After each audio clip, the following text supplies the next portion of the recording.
et bienvenue encore une fois dans notre rendez-vous de lundi. Parlons radiologie. Aujourd'hui, nous avons le plaisir d'accueillir le docteur Annie Tangombi qui travaille loin à l'île de la Réunion depuis un certain nombre d'années, où elle a accumulé une solide expérience en radiologie. Elle pratique la radiologie générale, donc de la tête aux pieds. Je sais qu'elle a une très grosse activité quotidienne. Par jour, elle peut avoisiner une centaine, n'est-ce pas, de dossiers. Elle prend en charge une centaine de patients, toutes modalités d'imagerie confondues. Aujourd'hui, elle va nous partager son expérience de radiologue, praticien hospitalier à l'île de la Réunion, à l'hôpital précisément Saint-Benoît.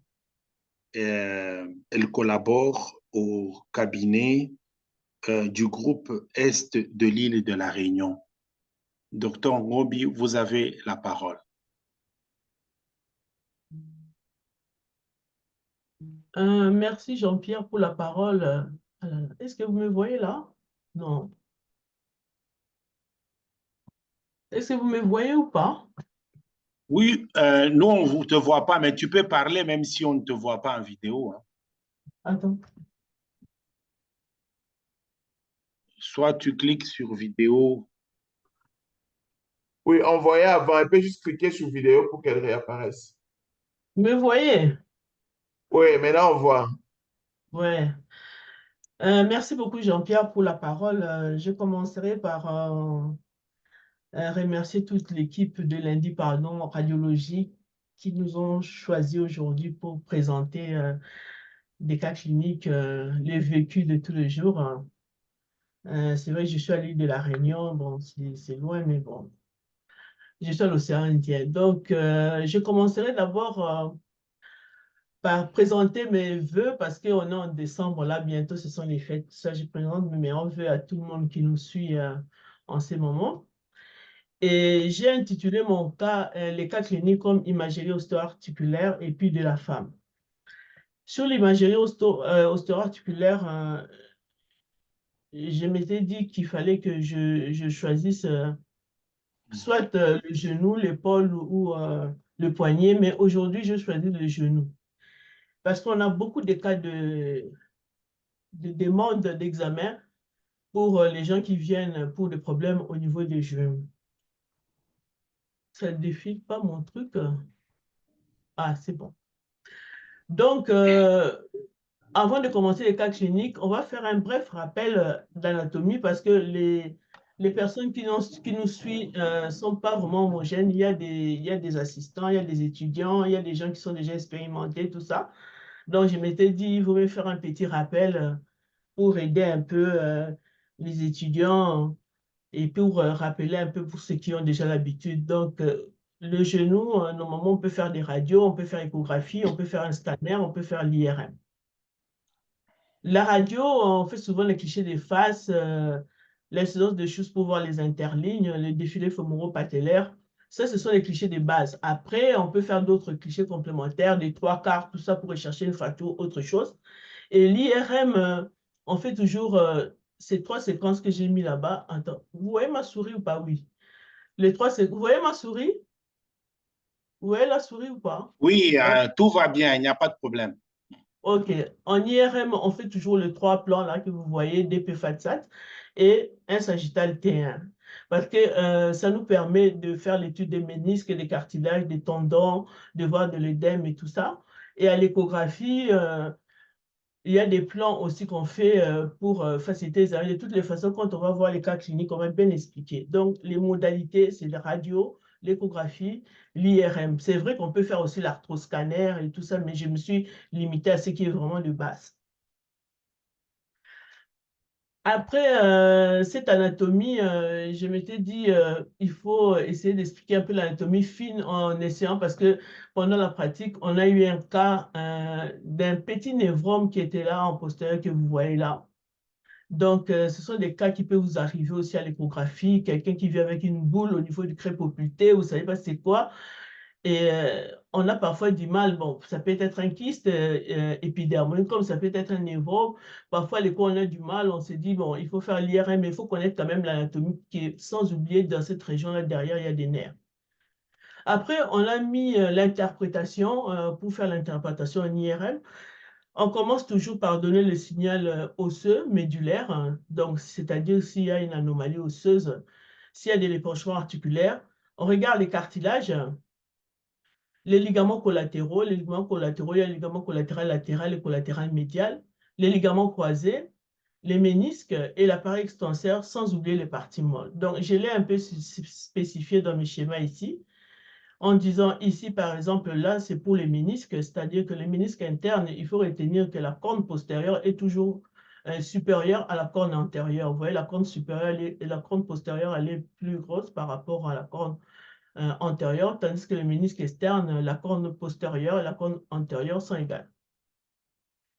Ça, c'est un cas de lésion méniscale en anse de saut. Donc, ce sont des pathologies qu'on peut aussi voir. Il y a une fragment d'anse méniscale qui s'est luxée au niveau de l'échancrure et ça donne des douleurs parce que ça devient comme un corps étranger.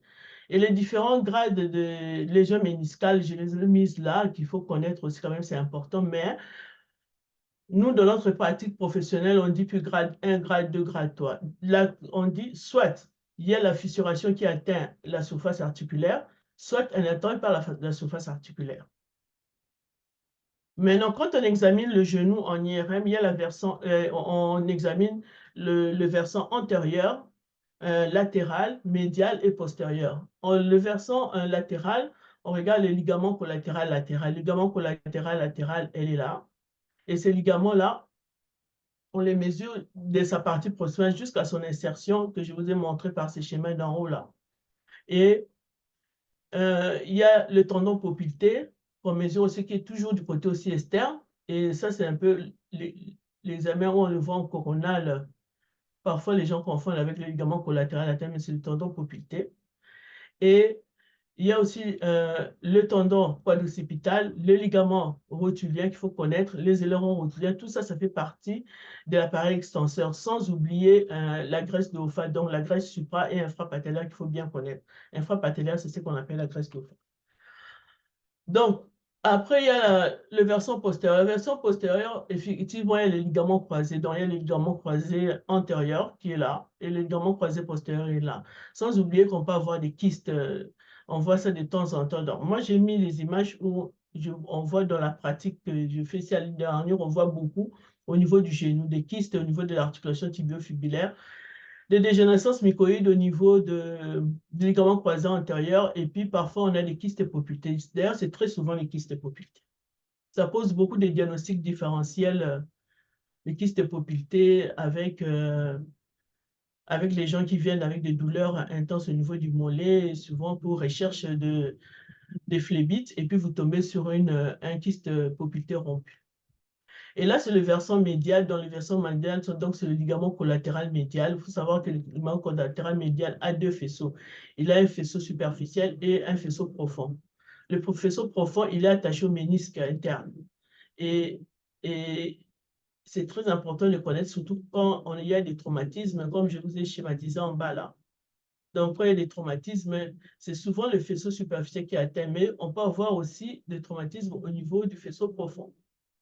Et sans oublier aussi, le ligament collatéral médial a aussi une petite bourse qui peut être aussi remplie de liquide en cas de traumatisme ou en cas d'autres pathologies. Et après, on s'est dit, non, on ne va pas partir comme ça, on va parler quand même du syndrome du traxus iliotibial qu'on appelle l'essuie-glace. C'est en fait un conflit qui c'est entre la bandelette iliotibiale et le condyle. En fait, il y a une interposition graisseuse qui se fait à l'intérieur et le mouvement d'extension, flexion répétée, ces micro-traumatismes fait que ça crée des frictions, ça donne des douleurs. C'est souvent les cyclistes, les gens qui font des courses à pied et tout ça. Et là, c'était pour montrer un cas de dysplasie, donc c'est toujours une atteinte de l'appareil extenseur avec une atteinte de l'aileron rotulien avec bascule de la patella et l'atteinte édémateuse que vous voyez là. Donc, je ne finirai pas à la fin pour dire que, effectivement, je vous ai montré l'IRM, mais il faut savoir que l'échographie aussi, c'est un outil important pour le genou, surtout pour certaines pathologies qu'on appelle les lésions les hématomes en cas de désascension myo-aponévrotique au niveau du gastromédien médial et le solaire. On en voit beaucoup, c'est aussi un diagnostic différentiel avec des ruptures de kystes.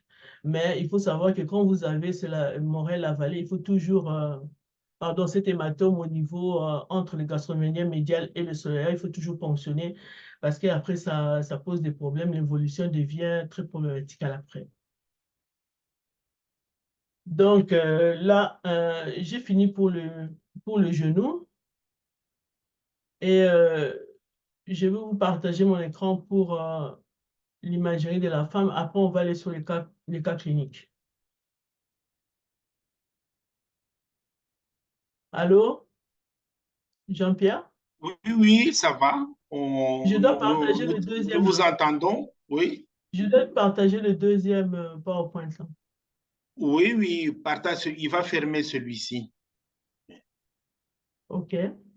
Oui.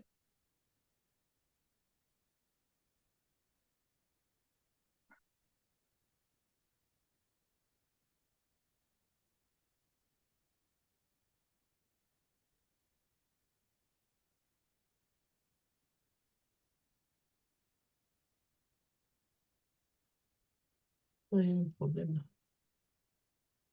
Non, non, fais comme il a dit, oui. Cliquez maintenant switch là, et puis voilà. Et ça, C'est c'est bon. pour l'imagerie de la femme. J'ai voulu faire un rappel anatomique rapide sur la scénologie et puis un peu de pelvis. Donc, nous tous, on sait que au niveau du sein, il y a l'aérole, il y a le canal, et puis il y a ce qu'on appelle le lobule qui est formé des acinis du conjonctif, des canaux intralobulaires et extralobulaires qui forment l'unité ductulo-lobulaire. Ça, c'est l'anatomie qu'il faut connaître. Quand on fait l'imagerie mammaire, comme on sait tous, quand on fait les clichés, la première chose à savoir, il faut savoir la densité glandulaire. Soit c'est densité A, B, C, D, telle que je l'ai mise là. Donc, A, il y a moins de tissu conjonctif, c'est plus de la graisse. 2, c'est un peu mélangé. 3, il y a un peu plus du tissu. Et 4, c'est vraiment très hétérogène. Ça, c'est l'anatomie que j'ai expliqué avant qu'il faut connaître quand on fait la mammographie. Donc, quand on fait la mammographie, c'est un modèle de compte rendu que nous, on fait chez nous quand on fait l'examen de mammographie. Donc, il faut donner l'indication si la femme vient pour un dépistage ou quoi. Il faut donner la technique, comment tu as fait ton examen. Après, il faut décrire la mammographie. La mammographie, il faut décrire d'abord la densité. C'est ce que je vous ai montré là. La densité A ou B, selon la classification du BIRAD qu'on connaît. Et puis après, vous faites l'échographie, il faut dire ce que tu as vu à l'échographie. Mais quand tu fais ta conclusion à la fin, il faut dire, tu as vu une lésion, il faut dire si tu as vu dans quel cadran, si c'est à combien de centimètres à partir du mamelon. Donc là, j'ai un peu spécifié les cadrans. Donc le sang on divise en 4 cadrans. Il y a le segment supérieur externe, inférieur externe, supérieur interne et inférieur interne. Après, vous concluez ce que vous avez trouvé comme lésion. Si c'est le dépistage, vous conseillez le dépistage comme on fait ici. On fait des dépistages tous les 2 ans, à partir de 54 ans jusqu'à 74 ans. Ce qui est important, j'ai trouvé ce schéma sur Internet, je trouvais que c'était intéressant pour les femmes, c'est qu'il faut toujours faire attention quand vous voyez une augmentation du volume des ganglions dans les selles, un changement de taille du sein, une rétraction, un épaississement de la peau, un écoulement mammaire, ça doit vraiment vous attirer l'attention, dire que non, il faut faire attention, tout ça comme cette patiente qu'on a prise ici. Lui qui avait une rétraction, lui aussi, les seins étaient rétractés, et celui-là, il avait un sein inflammatoire. Il faut toujours faire attention. Ce sont des cas qu'on voit dans notre pratique quotidienne. Et ça, c'est la mammo normale. La mammo normale, on fait toujours les clichés des faces et on fait les obliques.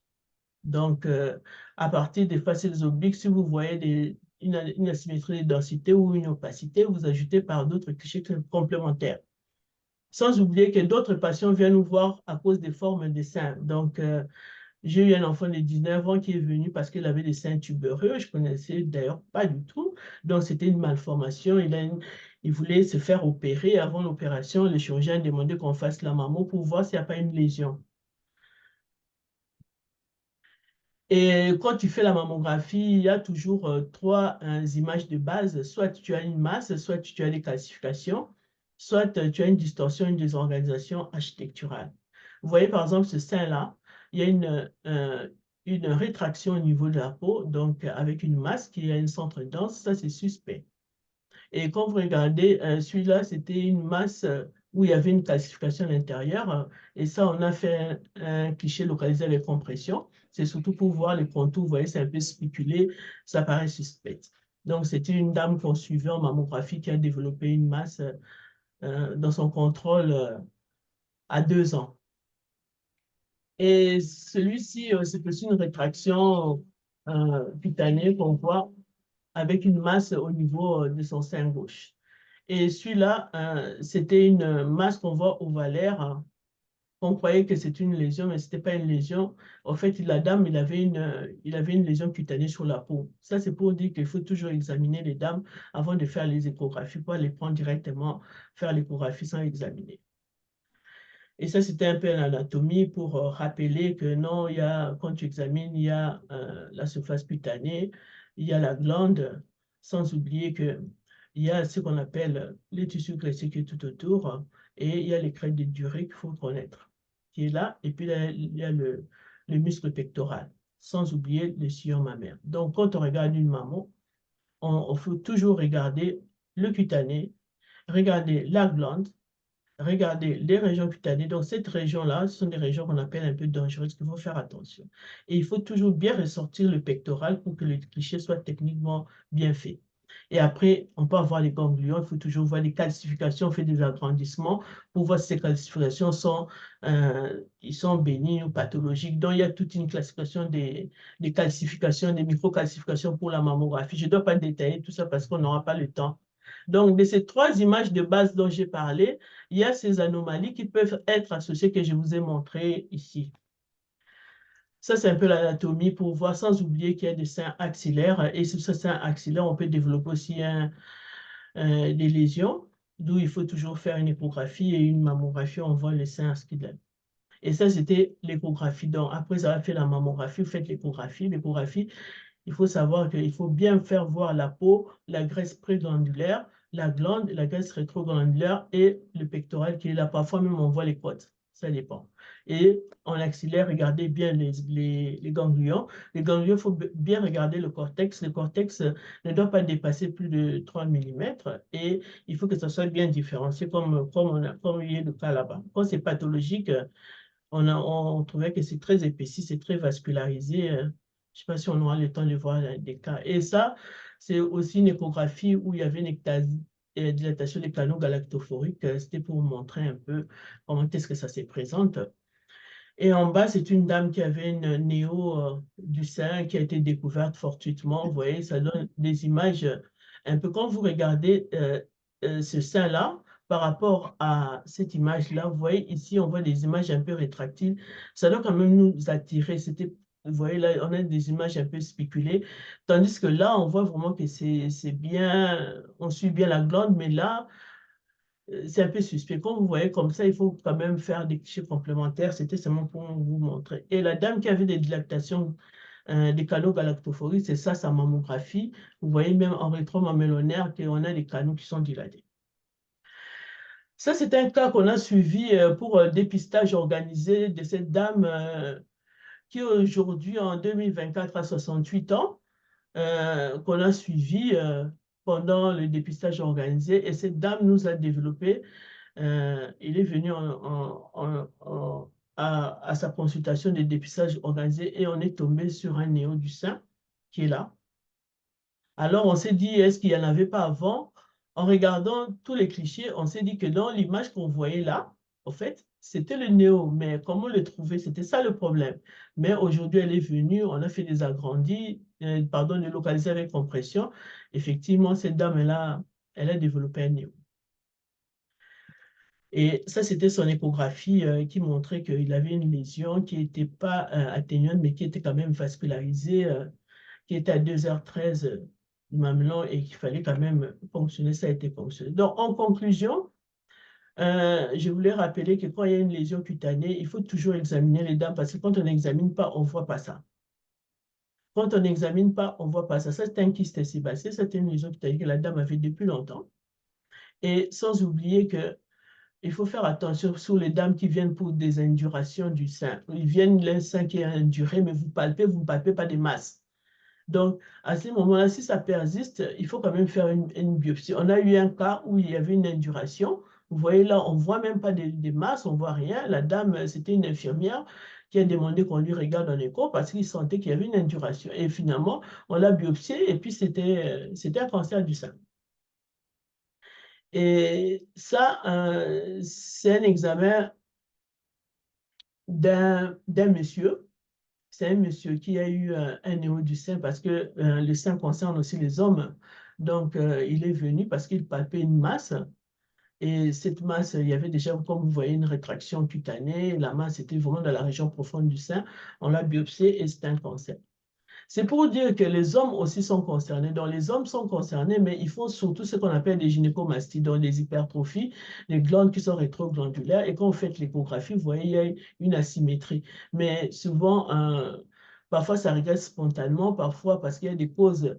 Et parmi ces causes-là, parfois, on donne des traitements et puis ça passe. Mais parfois, on ne donne pas de traitement, on fait un contrôle après 6 mois. La gynécomastie, l'hypertrophie disparaît, quoi. Et ça, c'était le cas qui avait le cancer dont je vous ai parlé. Voilà, les femmes sont concernées aussi par les formes des seins. Il y a d'autres qui veulent agrandir les seins, il y a d'autres qui veulent diminuer les seins. Donc, on est aussi confronté par ce problème-là, comme cette dame qui était venue, dont je vous ai montré au premier diapo, qui était venue pour réduire son sein. Et je voulais finir par vous parler du dépistage organisé, comment est-ce que ça se déroule. Donc, les femmes entre 50 et 64 ans reçoivent l'invitation. Après, il prend rendez-vous, il vient, on fait la radio. Après, son médecin traitant lui envoie un courrier. Après 2 ans, l'État s'organise pour envoyer des courriers pour que les dames viennent, euh, viennent au dépistage organisé. Là, j'ai fini. Je vais vous montrer les cas cliniques. Et le pelvis, excusez-moi, j'avais oublié le pelvis, comme je vous ai montré la fois passée pour l'IRM, c'est toujours les 3 séquences qu'il faut faire, une séquence centrée sur le livre, ça dépend. Et l'échographie, ça dépend de phase où vous recevez la dame. Si la dame n'est pas encore ménopausée, ça dépend. Donc, vous voyez, j'ai mis comment est-ce que ça se présente à J0, à J4, à J28, comment est-ce que l'endomètre est pour faciliter l'échographie. Et ça, ce sont les cas pathologiques qu'on a montrés, sans oublier que dans l'IRM, il ne faut pas oublier les contractions utérines, parce que les contractions utérines peuvent être prises pour des adénomyoses, et pourtant, ce ne sont pas des adénomyoses. Donc, toujours faire un sagittal T2 à la fin de l'IRM, à la fin de l'examen, pour voir si l'image disparaît ou l'image est toujours là. Ça, c'est pour la classification orale pour les masses ovariennes, et ça, c'est pour les myomes, au cas où on a un myome et tout. Et je voulais montrer ce cas parce que ce cas, c'est une dame qui était venue aux urgences pour colique néphrétique. Et quand on l'a soignée, on l'a fait le scanner, on est tombé sur ces images que je vous présente. Je ne sais pas si quelqu'un a une idée, est-ce que ce scanner est normal ou pas? À vous la parole.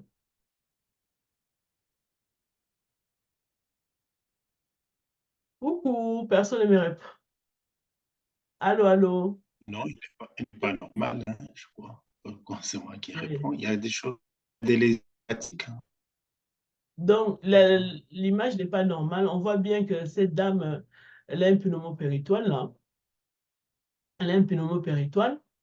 À part le pneumopéritoine, la personne qui a décrit, il a parlé de pneumopéritoine, c'était sur une ulcère perforée, mais il y avait quelque chose de pathologique. Donc, il y avait, comme vous regardez là, il y a un épaississement cutané au niveau du sein, il y a une infiltration. Regardez le revêtement cutané ici, et de l'autre côté, vous voyez, il y a une différence. Et en plus, il y avait des métastases au niveau pulmonaire. Donc, cette dame, elle a été opérée, on lui a mis la sonde et les autres images montraient une grosse masse, vous voyez, au niveau du sein. Et elle a eu la mammographie a montré cette masse volumineuse qui était très atténuante avec des microcalcifications à l'intérieur. Il a eu une biopsie et c'était un cancer. Le message ici, c'est pour dire que quand vous faites les scanners thoraciques, il faut toujours essayer de voir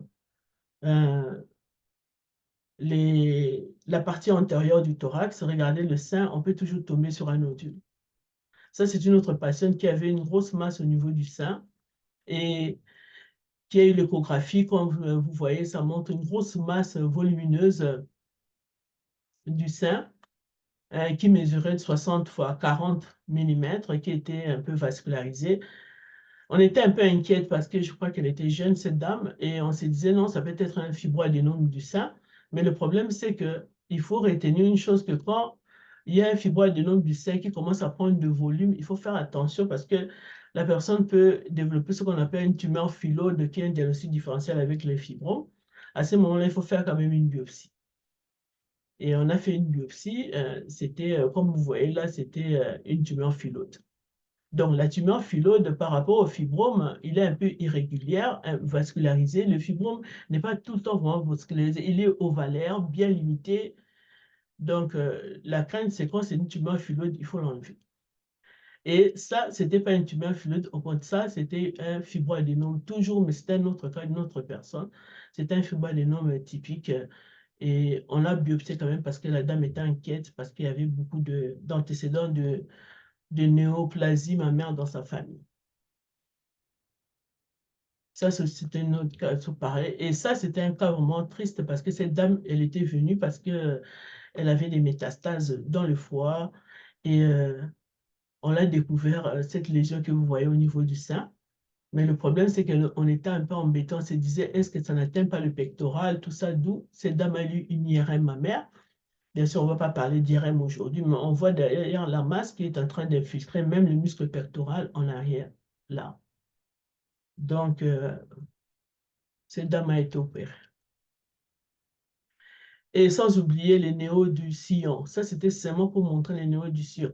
Il faut faire attention, surtout chez cette patiente qui avait beaucoup d'antécédents. Donc, elle a eu la biopsie. Et quand vous voyez la lésion, il y a des calcifications à l'intérieur. C'était vraiment suspect, quoi.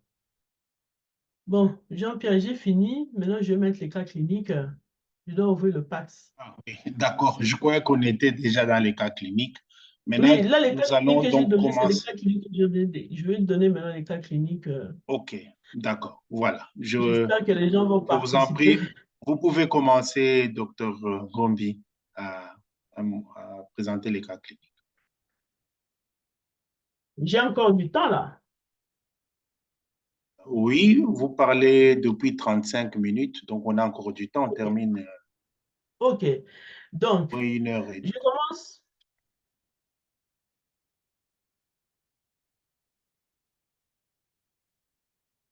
Non. Oui, oui, vous pouvez y aller. Vous Oui, allez oui. partager l'écran. Ah oui, c'est vrai.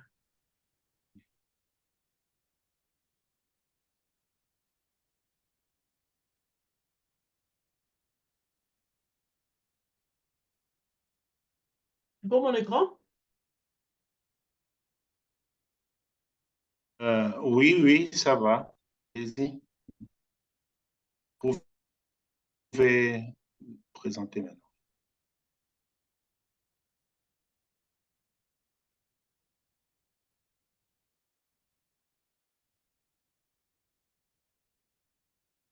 Donc, je vais commencer par le premier cas clinique.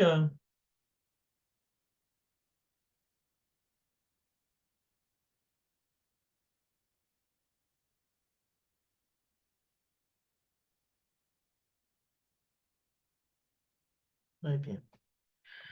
En fait, il s'agit d'un patient de 63 ans qui est venu nous voir à l'échographie. Vous m'entendez? Oui, maintenant, ça va, ça sortait entrecoupé. Maintenant, ça va. Oui. Ah, Donc, vous est-ce que vous commencez voyez par bien? les cas de ostéo-articulaire du genou, c'est ça? Oui, Oui. oui. Est-ce que vous voyez mon écran ou pas? Oui, oui, nous avons l'écran. Oui. Ok. Donc, Vous aviez, c'est un peu... il y a des choses qu'on n'a pas entendues. Vous présentiez le patient. Je sais pas, il est venu. Oui, oui, oui. Ah, le patient, il s'agit de monsieur R, qui a 63 ans, qui est venu nous voir parce qu'il a eu un traumatisme. Ce traumatisme datait de 10 jours avec un édème persistant. Il avait toujours mal au niveau antérieur. Donc, il avait des gonalgies antérieures post-traumatiques. Et là, maintenant, je vous montre son échographie. Je n'ai pas pu enlever tout. Donc, comme je disais, l'échographie du genou, nous, on commence toujours à mettre le patient genou en demi-flexion. Et puis, on prend d'abord la rotule, le tendon quadricipital, le récessus sous-quadricipital.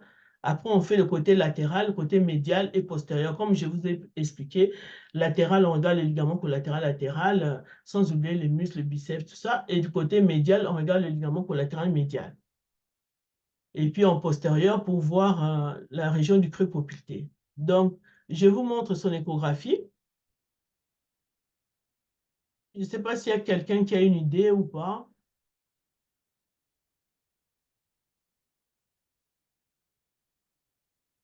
J'entends personne.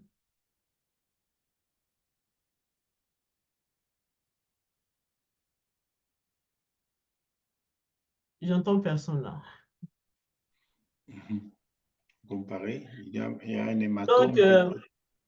donc il avait son ligament collatéral médial qui était un peu épaissi que vous voyez là. Mais ce qui m'embêtait, je voyais comme s'il y avait une discontinuité corticale là, je ne comprenais pas tout ça. Mais comme ça datait de 10 jours et que c'était enflé, on s'est dit non, il faut faire un scanner. Je vous montre sa radio, d'abord avant de montrer le scanner. Ça, c'est sa radio. Je ne sais pas si sa radio, si vous voyez quelque chose ou pas. Mais je dispose mal. Donc, le manip lui a fait le profil, il lui a fait une face et puis il a fait des trois quarts.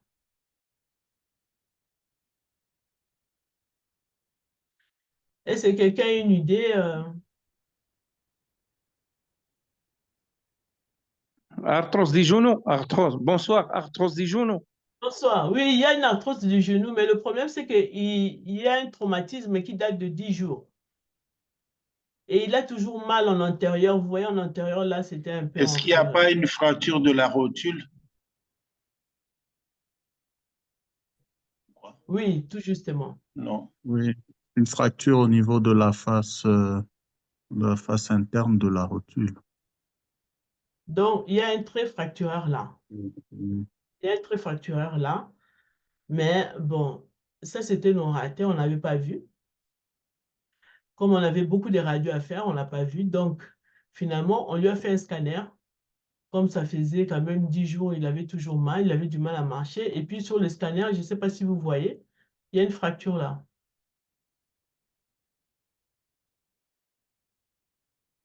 Oui, oui, les confirme. Ouais, il y a une fracture au Ouais. niveau de la rotule. Vous voyez, sur la radio, c'était... Mais comme vous voyez au scan, vous voyez vraiment qu'il y avait une fracture complète au niveau de la patella sur son versant latéral. Elle est multifocale, apparemment. Oui,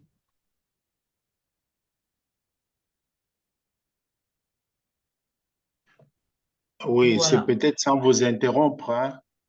Il y Oui, a ici un contexte, n'est-ce pas, traumatique. Bon, on a vu le trait de fracture sur la radio, mais ceci est un diagnostic différentiel à faire, hein, avec les patella bipartite, hein. Euh, donc, il faut ouais. vraiment faire très attention, même si le patient vient dans un contexte de douleur, qu'on puisse faire vraiment le diagnostic différentiel. Si c'était une patella bipartite, on aurait une corticale même sur ce versant interne. Donc, on n'aurait pas les deux berges comme ça avec des irrégularités.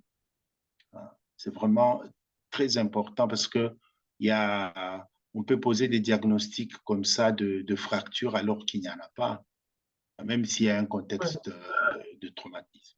Voilà, je voulais. ok. émettre ce commentaire-là. Ouais, merci. Et il y a un autre cas.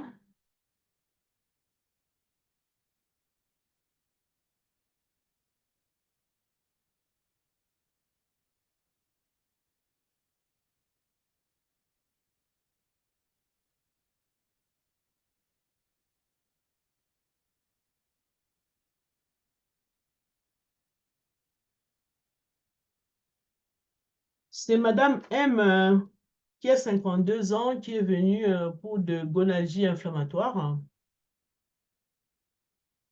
au niveau de l'interligne interne du genou et au niveau du creux poplité. Donc, il a eu une IRM que je vous présente là.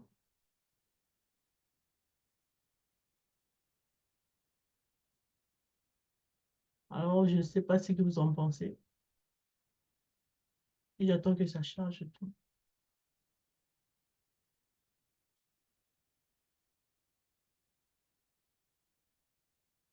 Donc, comme je vous disais, on fait les 3 plans d'Epifatsat avec un sagittal.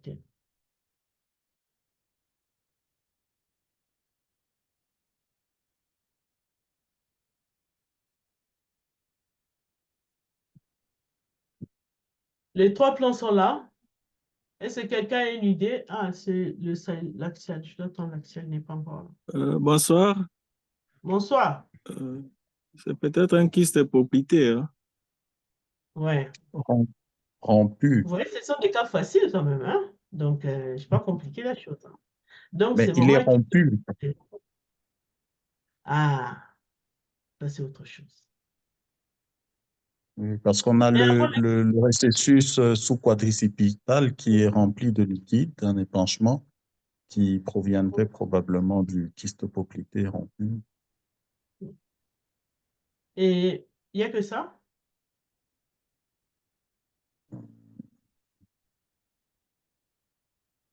Le ménisque, vous pouvez un peu balayer le sagittal là pour qu'on voie les ménisques et les ligaments. Oui, Il est là. oui, Oui. il est bon, ils sont bons. Le ménisque externe. Oui, Le ménisque externe. Il est là, le c'est ménisque le externe. bon. Il est dégénératif, mais il n'est pas rupturé. Donc, cette patiente, elle avait de l'arthrose. Elle avait une atteinte dégénérative au niveau du cartilage. Hein. Vous voyez les cartilages Ah ici. oui, Là. oui, oui. Il y a un Il avait cartilage dans l'épanchement qui est là dans le récessus sous-quadricipital, un épanchement liquidien intra-articulaire avec un volumineux kyste qui est là, qui effectivement qui est partiellement rompu parce qu'on voit une infiltration liquidienne le long du fascia du gastromédien médial. Parce qu'on sait bien que le kyste poplité, il apparaît au sein de la bourse entre le gastromédien médial, dont le tendon est là, et le sémitendineux. Donc, quand on continue, on voit qu'il y a une infiltration liquidienne qui continue tout autour du fascia. Mais quand c'est une rupture qui est très importante, ça infiltre même le tissu mou au niveau du creux poplité là. Mais là, ça s'est prolongé le long du fascia périmusculaire du gastromédien médial. Et cette dame avait en plus un ménisque interne qui était en souffrance, qui était pathologique. Voilà. Le cas là, c'était pour vous montrer ces là qui sont des qu'on en voit beaucoup quoi, dans la pratique. Effectivement, le kyste est poplité, mais là, il est rompu. Donc, une autre complication, ça peut être un saignement intrakystique. Ce sont des causes des douleurs du mollet. Qu'on voit un mollet douloureux, si on exclut donc une lésion vasculaire veineuse sur une thrombophlébite, ça peut être une lésion musculaire, une rupture du gastrocnémien interne, comme vous l'avez dit, ça peut être plus bas. Mais il faut penser aussi, si la personne est toujours douloureuse, remonter sa sonde, si c'est à l'échographie, aller voir s'il n'y a pas un kyste poplité. Surtout quand on voit, comme vous l'avez dit, une infiltration sous-cutanée sur le versant interne du mollet, ça peut déjà faire penser à ça et rechercher le kyste poplité. Donc, les deux complications possibles, c'est la rupture ou bien un saignement intracystique dans le kyste poplité. Ouais.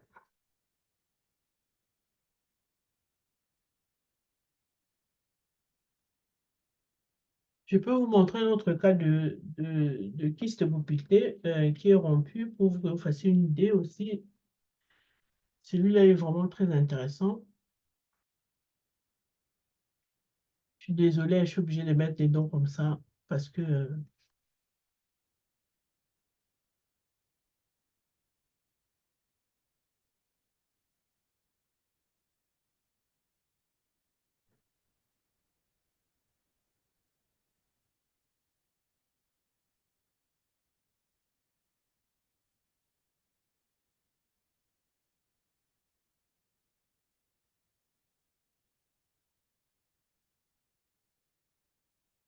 le temps que ça charge.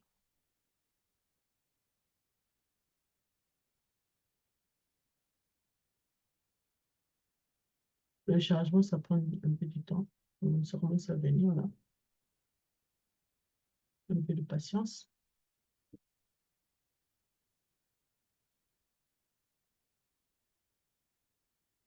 Vous voyez, ça c'est un autre exemple qui avait aussi un volumineux kyste. Vous voyez, le kyste, il est vraiment partiellement rompu. On voit du liquide le long du gastromédien médial qui est là. Donc ça, c'est le gastromédien médial et ça, c'est le sémitendineux. Et il avait un épanchement abondant, une souffrance du ménisque, mais ce n'était pas une fissuration complète parce que ça ne traverse pas la surface articulaire, hein, et aussi de l'arthrose. Ouais, c'est ça, non, on attend les séquences coronales ne sont pas encore là. Et il avait aussi une importante atteinte cartilagineuse. Vous voyez, là, on ne voit plus le cartilage et le ménisque qui a presque basculé.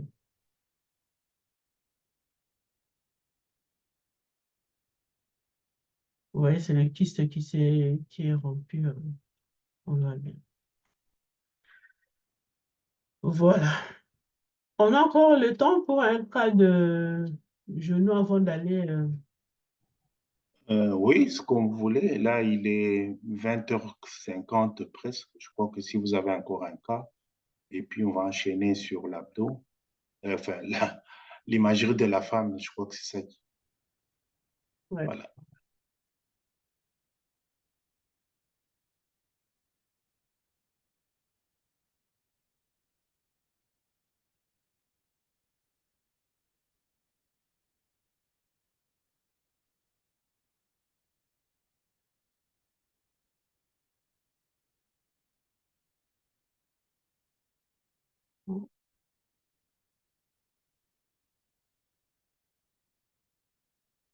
Je vais ouvrir le.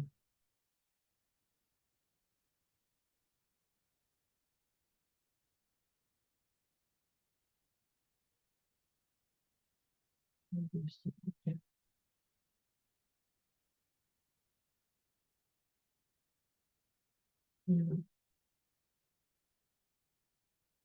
Vous voyez mon écran? Oui, on a l'écran, oui. OK.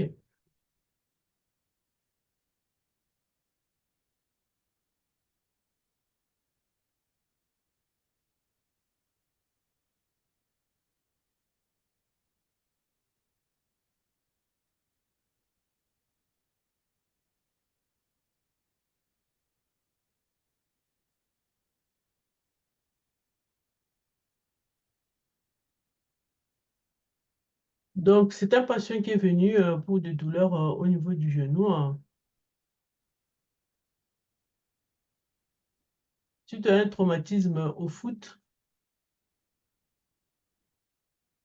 et qui est venu nous voir. On lui a fait une IRM du genou. Alors, je ne sais pas si vous voyez quelque chose ou pas. Donc, j'ai mis les 3 séquences comme on met d'habitude. Donc, on a les 3 plans et puis on a le T1. C'était un traumatisme. Donc, comme je vous ai disais que pour le genou, on fait toujours les 3 séquences. Donc, il y a le coronal, le sagittal et l'axial. Donc, quand on fait l'interprétation, on regarde d'abord l'os. Allô? Vous m'entendez? Oui, très On bien. regarde, on regarde d'abord l'os. Vous regardez s'il y a de l'œdème dans l'os, s'il y a une tumeur dans l'os. Et après l'os, on regarde l'articulation, s'il n'y a pas d'épanchement, l'intérieur articulaire. Ça, c'est une autre façon de faire. Après, on regarde, comme je dis, la région intérieure, la rotule. Vous regardez le cartilage. Le cartilage, c'est ça la couverture là. Comment elle est? Est-ce qu'elle est fissurée ou pas? Le cartilage au niveau fémoro-tibial, externe et interne. Après, vous regardez l'appareil extenseur, donc le tendon quadricipital, le tendon rotulien, les ailerons rotuliens, latéral et médial, la bandelette iliotibiale qui est là, qui donne le syndrome de l'essuie-glace dont je vous ai parlé, avec le condyle, quand ici c'est remplacé par la graisse, quand c'est infiltré. Après, on regarde les ligaments collatéraux.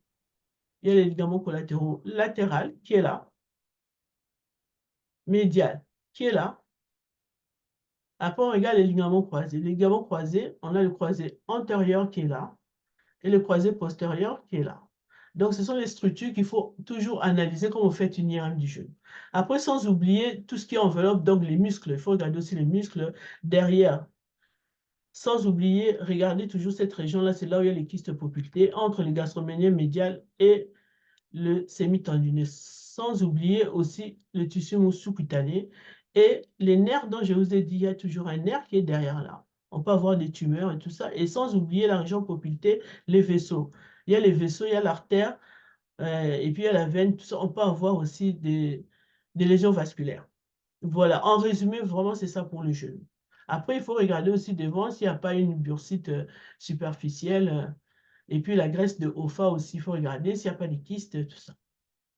S'il n'y a pas une synovite. Mais non. Est-ce que ce genou est normal ou pas? Visiblement, il n'est pas normal. Il y a une forte infiltration liquidienne. Et lorsque on analyse bien, j'ai comme l'impression qu'il y a un hypersignal linéaire au niveau du ménisque, de la corne antérieure du ménisque médial. Le ménisque, ça c'est le péroné. Donc ça, c'est le ménisque externe.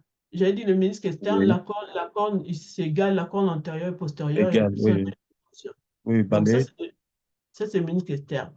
Donc là, ça c'est le ménisque interne. Interne, voilà. La corne postérieure est grosse par rapport à la corne Voilà. antérieure. Oui. OK. Et la lésion, elle est où? Au niveau du ménisque externe, la corne antérieure du ménisque externe. Donc, je me mets sur le ménisque externe. Donc, tu dis qu'il y a une lésion là. Oui. Oui. Oui, Pas encore? exactement. Il y avait ça? Continuez à balayer. Balayez un peu, s'il vous plaît. Je balaye. Plutôt l'axial. L'axial. L'axial. L'axial est là. Je commence en haut là. Je descends. Et je descends.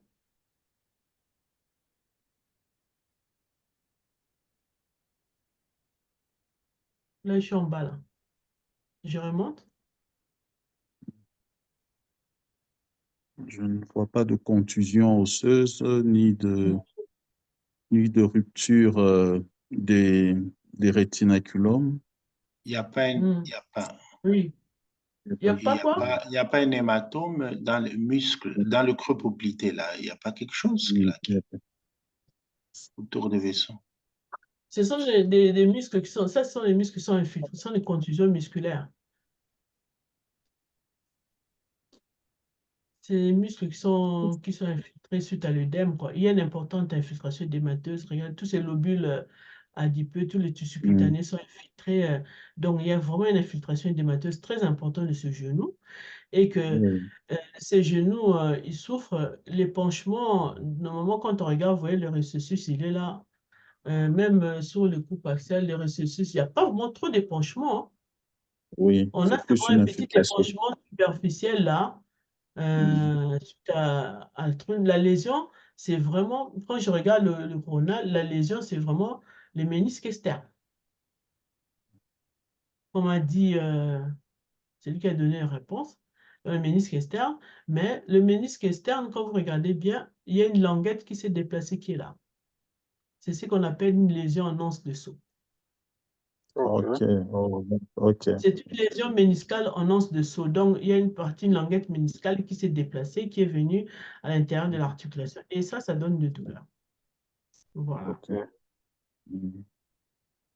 Mais le ménisque interne, comme vous voyez là, elle est bien. Je ne sais pas si vous voyez ma flèche Oui, que Oui, je oui. montre. oui. On voit l'équipe ça. Ouais, Oui, oui, oui. Donc, le ménisque interne, il est c'est bien, tandis ça. que le ménisque interne, quand on regarde, il y a une languette qui s'est déplacée à l'intérieur et qui fait qu'il est douloureux comme ça. Mais l'hématome, c'est vraiment, et pardon, l'infiltration édémateuse, là, il est vraiment très, très important. C'est ce qui faisait mal, quoi. Et il a autre chose, bon, ça, c'est pas le sujet du jour, mais il a des varices, hein, quand on regarde là. Il a des varices superficielles. Il y a des vaisseaux qui sont dilatés en superficie. Voilà, voilà. Bon, on sort du genou. Oui, vous pouvez passer maintenant au cas clinique concernant l'imagerie de la femme. Les seins, c'est pas le pelvis, comme vous avez Ouais, ok. promis. Mm.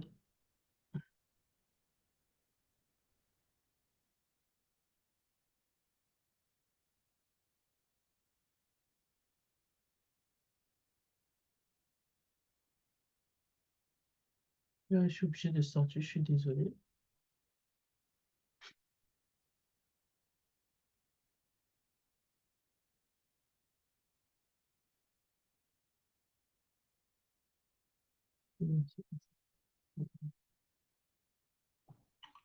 Oui, peut-être pendant que Dr Ngombi est en train de chercher, là, il nous a montré des cas de scan, d'IRM et d'échographie, mais sur les radiographies standards, je crois qu'il y a pas mal de choses qu'on peut voir, même des signes indirects de lésions ligamentaires.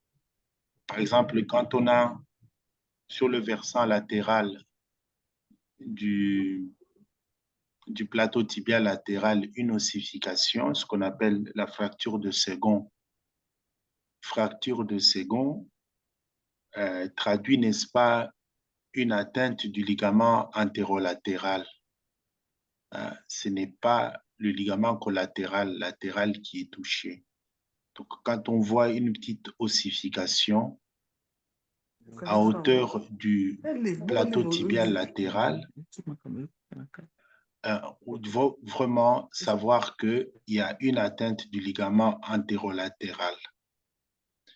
Et quand on retrouve une petite ossification à regard du condyle médial plus haut, ce qu'on appelle l'ossification de Pellegrini-Stieda, cela traduit donc, c'est un signe indirect d'une atteinte du ligament collatéral médial ou ligament latéral interne. Ce sont en tout cas des signes qu'on retrouve sur les radiographies standards. Si vous évoluez dans un milieu où les scanners, les IRM ne sont pas accessibles à partir des radios, vous pouvez détecter un certain nombre de signes qui vous indiquent que derrière, il y a des lésions importantes ligamentaires. D'ailleurs, tout arrachement osseux est un signe indirect d'une lésion importante des ligaments, un peu partout sur n'importe quelle articulation. Voilà un petit message que je voulais vous faire passer. C'est bon? Merci Je suis beaucoup. prête. Merci, Jean-Pierre. Donc, je voulais vous présenter un cas d'une patiente, Madame D, qui a 37 ans, qui est venu à l'échographie parce qu'il avait une masse au niveau de l'ombilic. Donc ça, c'est son échographie. Dans l'échographie, le médecin qui l'a fait, il a décrit qu'il y avait une masse au niveau de l'ombilic, comme vous voyez, hypoéchogène, à contour un peu lobulé, non atténuante. Et il ne savait pas si c'était quoi. Il a demandé qu'on fasse une IRM pour caractériser la masse. Et cette patiente est venue pour faire l'IRM. Et on lui a fait une IRM. Et je vous montre l'IRM et je vous demande si vous pensez à quoi. Est-ce que c'est normal? Est-ce qu'il y a quelque chose de pathologique ou pas? Je mets directement là où il y a la lésion.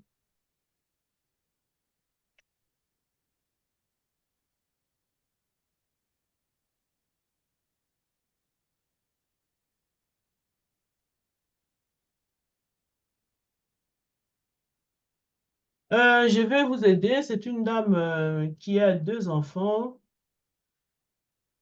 et qui a eu 2 césariennes.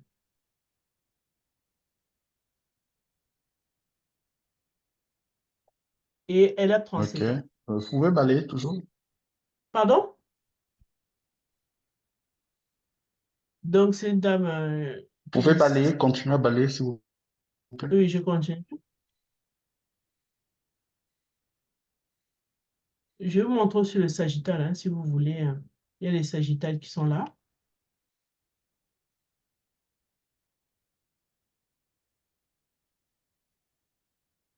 Les groupes sagittales sont là. La lésion, elle est là. Oui. Donc, Moi, je c'est une... peux tenter. Oui, vas-y.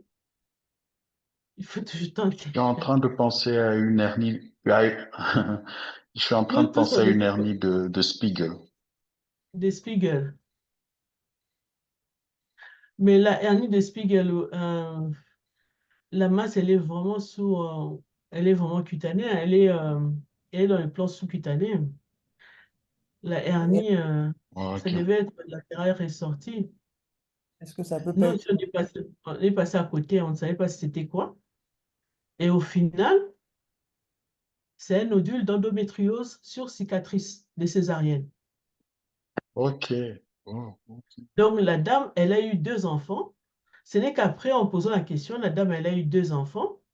Elle a eu par césarienne. Donc, quand vous regardez son utérus, il y a l'isthme et la cicatrice de césarienne, elle est là. Et là, c'est la cicatrice cutanée. Et devant sa cicatrice, comme on fait maintenant en sus-pubien, vous voyez, c'est sous-ombilical en sus-pubien. Devant, il y a cette image nodulaire comme des grappes de raisin. Mais quand vous regardez la séquence FATSAT, il y a des points en hyper signal.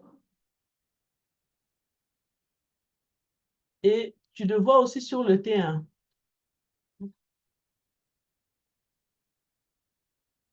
Et on a conclu que c'était un nodule d'endométriose. Donc ça, c'est...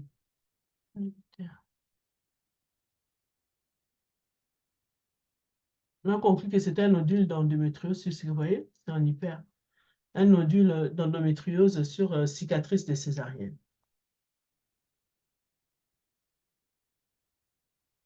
Voilà. Un autre cas.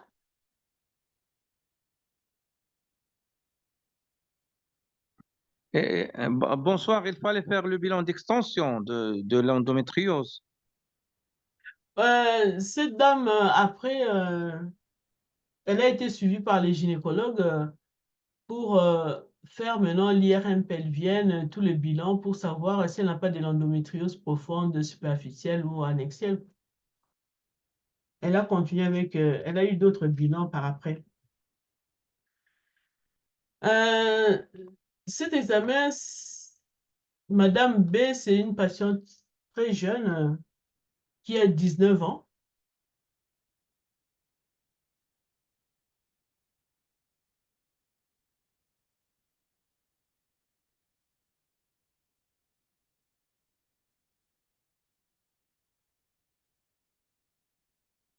qui était venu parce qu'il avait une grosse masse pelvienne et elle pensait qu'elle était enceinte. Pour elle, elle est enceinte, quoi. Donc, je vous montre la masse qui est là. Une volumineuse masse, vous voyez, qui prend vraiment tout le pelvis, qui refoule même l'utérus, mais qui est limité, bien limité, qui est en hyposignal, donc qui a un signal fibreux. Mais le problème, c'est que quand on a fait cet examen, on ne l'a pas injecté. On ne l'a pas injecté parce que nous, on s'est dit, bon, une volumineuse masse comme ça, hypoécogène, bien limitée, il n'y a qu'un seul diagnostic. Hein. Vous pensez à quoi? Un myome. Un myome. Donc, nous, on s'est dit, c'est un myome. C'est un volumineux myome utérin. Mais comment tu le classes? Comment tu le classes dans FIGO, c'est volumineux myome. Mais le gynécologue n'était pas content. Il a dit non, comme c'est un volumineux myome comme ça, il faut quand même que vous fassiez les autres séquences, la DIF et tout ça, pour voir si ce n'est pas un sarcome. Mais avant que je vous montre l'injection, je me suis dit, il serait bien quand même qu'on sache si quelqu'un a une idée, quoi, ce myome, tu peux la classer comment sur FIGO. C'est vrai qu'il refoule l'utérus, il refoule les ovaires. Hein. Comment tu décrirais un fibrome comme ça, volumineux fibrome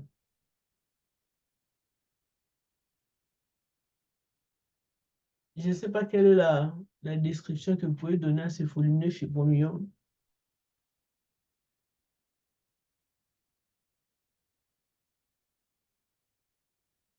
Il a l'air d'être un peu sessile en sous-séreux. On dirait un dôme à Figo, sous-séreux. Hein?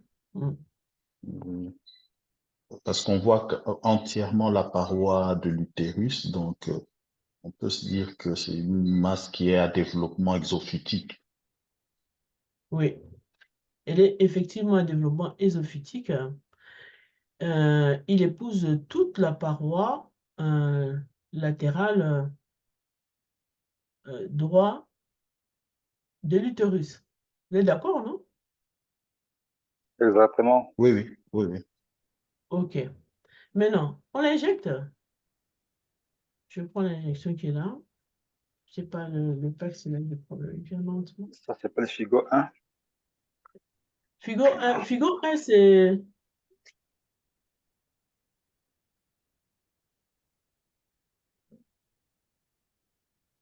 L'injection, c'est ça. Oui, je trouve. Je vais vous montrer l'injection. Non, on va se mettre en plusieurs. Comme ça, on va prendre l'injection water.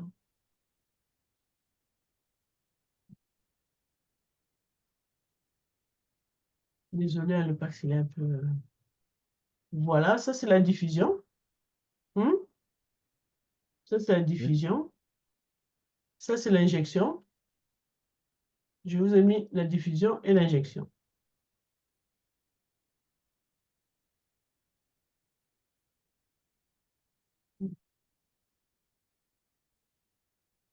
On avait fait une séquence pour voir un peu si les reins ne sont pas dilatés là-haut, si ça ne comprime pas les uretères et tout ça. Mais ça ne comprimait pas, ce n'était pas dilaté. Maintenant, qu'est-ce que vous pensez de l'injection alors? On voit il se rehausse quand même, de manière homogène, apparemment.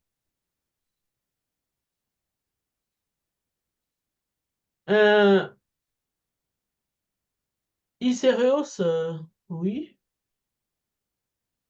Il se rehausse, c'est vrai, mais pas très fortement par rapport au myomètre. Le problème, c'est que quand on a, il cherchait, le médecin voulait savoir, c'est pas un sarcome. Donc, un sarcome, il faut chercher s'il n'y a pas de la nécrose, s'il n'y a pas de remaniement hémorragique, si les contours sont irréguliers, lui n'est pas les contours réguliers, s'il n'y a pas de...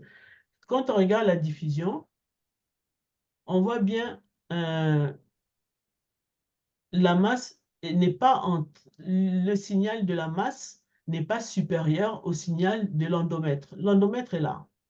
L'endomètre est en hypersignal. L'endomètre est en hypersignal. Le signal du myome est inférieur au signal de l'endomètre. Quand le signal d'une masse tissulaire est supérieur au signal de l'endomètre, c'est suspect. Après, il faut prendre l'ADC. L'ADC doit être inférieur à 1,2, 0,9. Vous prenez avec le ROI. Quand il s'agit d'un myome, le ROI, ça fait 1,2, 1,5. Mais quand c'est suspect, une masse suspecte de sarcome, à part les autres signes de remaniement hémorragique, la nécrose et le contour irrégulier, il y a aussi ce qu'il faut regarder, c'est le signal de la masse par rapport au signal de l'endomètre. Sur cela, j'ajoute un aparté. Les fibromes, quand on fait les études des fibromes, parfois on peut avoir des fibromes rémaniés qui sont des signaux intermédiaires en T2. Alors on se demande, est-ce que c'est rémanié, il y a des remaniements édémateux ou pas? Donc il faut toujours regarder la séquence de diffusion.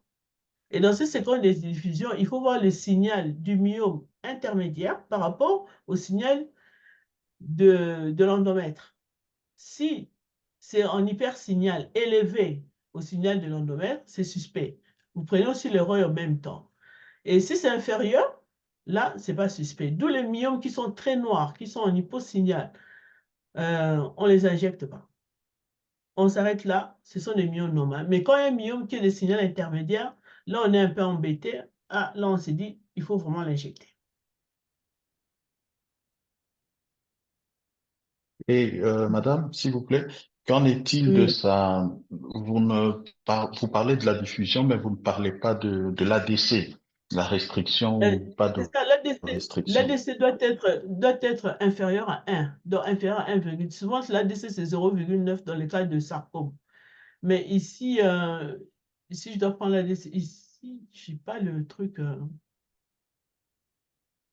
pour prendre l'ADC, là il faut que j'ouvre. Vous avez un ADC quantitatif. Nous, on utilise souvent le qualitatif avec la couleur, tout simplement, la Ah, avec coloration. la couleur. Ah non, on met un ROI. On met un ROI là. Et le ROI nous donne la valeur de l'ADC. Et au final, comme elle était jeune, comme elle était jeune, elle avait 19 ans, elle a été opérée. Effectivement, c'est un myome du ligament large. C'est un volumineux myome du ligament large. Le ligament large, c'est un feuillet péritonéal qui couvre presque la face latérale de l'utérus, de deux côtés. Donc, le ligament large du côté droit, c'est là qu'il a développé son myome. Voilà. Voilà le message qu'il y avait. Docteur, est-ce que sont des cas fréquents, quoi, des myomes, c'est un myome vraiment Oui, développé dans le ligament large ou bien c'est un myome peut-être pédiculé et qui s'est étendu au ligament large? c'est pas pédiculé parce que normalement, quand c'est pédiculé, ah, j'ai perdu le truc. Quand c'est pédiculé, il y a toujours, on voit toujours le pédicule qui relie avec l'utérus. Tandis que ce ligament ici, il prenait toute la face de l'utérus. Quand le chirurgien l'a opéré, le gynécologue, il nous a dit que non, tout le myome s'est posé contre la face latérale de l'utérus. Donc, et quand vous regardez l'image, vous voyez bien l'utérus, on voit bien le myomètre à l'intérieur de l'utérus, il est bien. On voit que la masse ne s'est pas développée à partir à l'intérieur ou qu'elle est sessile ou pédiculée. La masse est vraiment, au fait, lui nous a expliqué quand il a opéré, il a trouvé que la masse était vraiment en dehors. C'est pour ça qu'il était inquiet. Il voulait d'abord qu'on l'injecte, qu'on fasse la diffusion pour savoir si ce n'était pas un sarcome. Mais est-ce que ce sont des cas rares ou bien on trouve fréquemment des myomes du ligament Sinon, large? Vous avez une idée? les ligaments larges, c'est rare. Hein. C'est rare les ligaments larges. Souvent, on voit des myomes, mais les ligaments larges, c'est rare. C'est vraiment rare. C'est pas très fréquent. Mais on peut toujours tomber sur de gros fibromyome comme ça, et que ça peut être souvent des sarcomes, c'est peut-être des myomes à dôme sous-séreux ou bien pédiculés, tout ça, ça oui, on peut voir. Mais des ligaments larges comme ça, bien, c'est vraiment rare. Et moi, je voulais savoir si c'était un sarcome. Ça serait un sarcome au dépend de quel organe? De l'utérus en soi? Et s'il fallait parler d'un sarcome, on aurait quand même quelques signes indirects, des signes d'infiltration, des signes Oui, on de n'avait pas tout ça, hein. peut-être des On l'avait pas. adénopathies. On l'avait pas. Ok. Et au dépend de quel organe vous dites le sarcome? Le sarcome, c'est le myome qui est dégénéré, non? C'est une dégénérescence sarcomateuse du myome, Ok, en fait. ok. Elle n'avait pas cette dégénérescence. Donc, elle a été opérée, elle.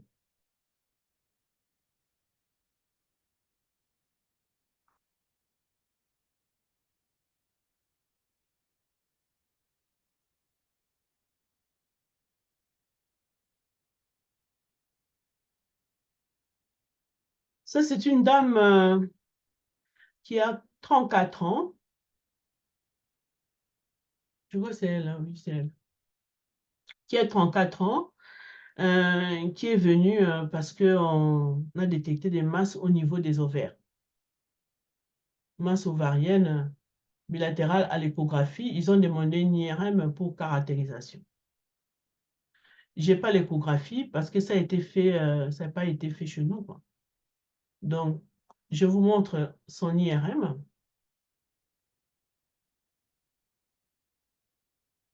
Elle est normale ou bien vous voyez une anomalie? Je mets les 3 plans Il y TV. a une anomalie, hein. Une Oui, anomalie au Apparemment, niveau des il y ovaires. a trop de follicules au oui, niveau des deux ovaires, ce qui oui, fait penser à un syndrome des ovaires Non, non. micropolykystiques. ouais, tout justement.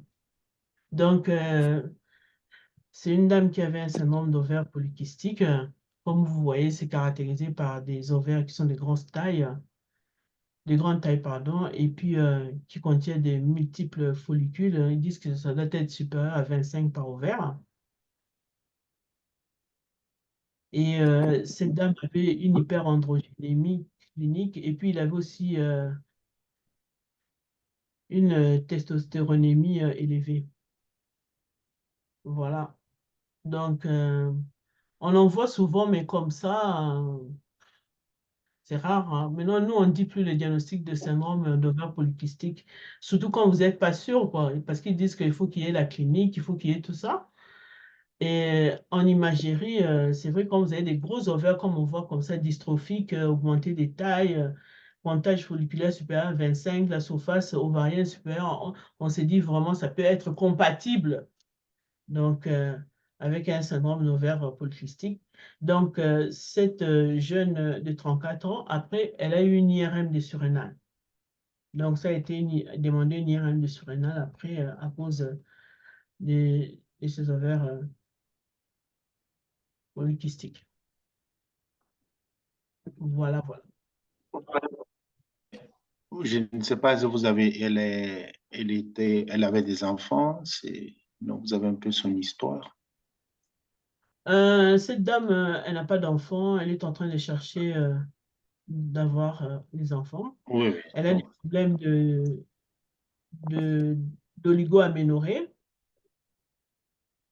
Et donc, elle fait des oligo-anovulations, tout ça. Donc, elle cherche à avoir elle a un désir de grossesse. Voilà.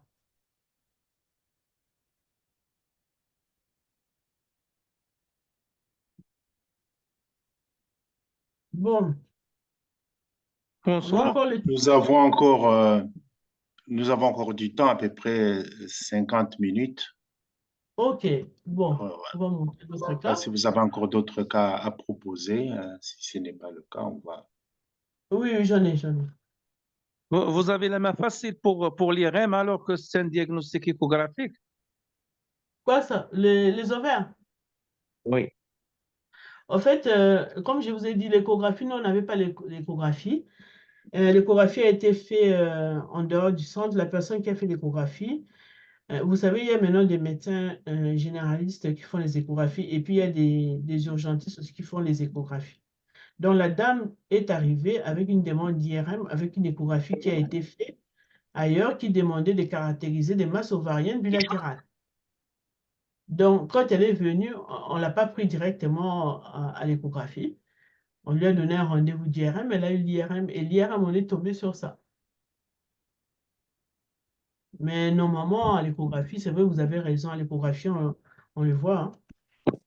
L'échographie, on le voit directement, sans problème. Mais si on s'amuse à faire des IRM, c'est un coût financier élevé. Je n'ai pas entendu. Si on s'amuse à faire des IRM tout le temps, il a un coût, ça, financier. Oui, c'est vrai, vous avez raison. Vous avez raison, c'est un coût financier. Normalement, il faut commencer par l'échographie. Euh, et puis, l'IRM, on raisonne d'abord par l'échographie. C'est vrai que l'échographie, c'est l'examen le plus important. Mais bon, la dame, elle est venue avec une demande comme ça. Et puis, directement, on l'a référée chez le gynécologue. Le gynécologue, la première question qu'il a posée, est-ce qu'il a eu une IRM? Oui, le problème, c'est que ça dépend des écoles. Hein, c'est ça le problème aussi. Non, ici au Maroc, on ne s'amuse pas à faire des IRM tout le temps. Ah, OK. On commence par l'échographie. Pour des diagnostics comme ça, on peut, l'échographie peut donner beaucoup de renseignements, mais, Ouais. mais sur les mains des gens experts. Ouais. Pourquoi ils ont fait l'examen des surrénales? Ils ont fait un examen d'IRM surrénal pour voir, Androgénémie. oui, pour voir Mais, comme il avait une perte, pour voir s'il n'y mais avait on pas n'a pas une... besoin, si on pose le diagnostic d'ovaire polykystique, on sait que c'est élevé. Parce que ça ne va rien changer dans la conduite thérapeutique. Oui, c'est ça, vous avez raison, je ne sais pas pourquoi. Parce qu'ils ont Oui, vu que mais comme il y a s'il a un nodule ou une tumeur des surrénales, on doit peut-être savoir, hein, parce que c'est retrouvé de quand là même que s'il ça n'y a pas, vient. s'il y a pas une lésion surrénalienne aussi qui expliquait qu'il y a Tumeur en de fait... surrénal, ça ne donne pas d'ovaire polykystique. Ovaire polykystique, par définition, on aura ça. Je pense que c'est un examen qui n'était pas pertinent, c'est gaspiller l'argent. Ouais, mais bon. Ils ont demandé une IRM surrénale derrière, hein, surrénalienne derrière, parce que comme elle était jeune, ils ont dit rechercher une lésion ovarienne ou surrénalienne. Donc, ils ont demandé une IRM de surrénal. Nous, on s'est dit, mais ils devaient demander le même, ne fût-ce que d'abord un scanner au lieu de courir vite vers l'IRM. Voilà. Parce qu'on a le tableau là, on peut avoir l'hyperplasie bilatérale des surrénales, mais ce n'est pas un tableau d'ovaire polykystique. C'est tout à fait différent. Mm.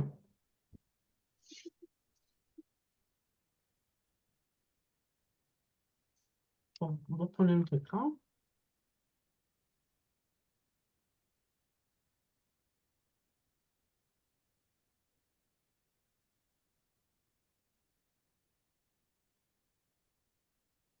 Madame Moirand.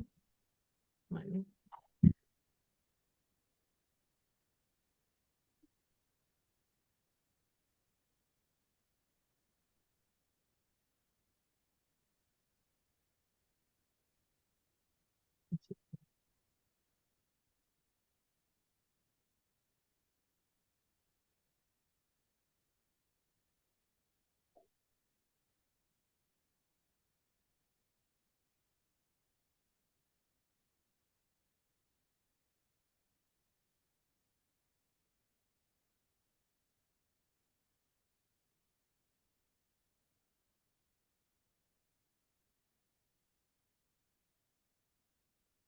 Ah.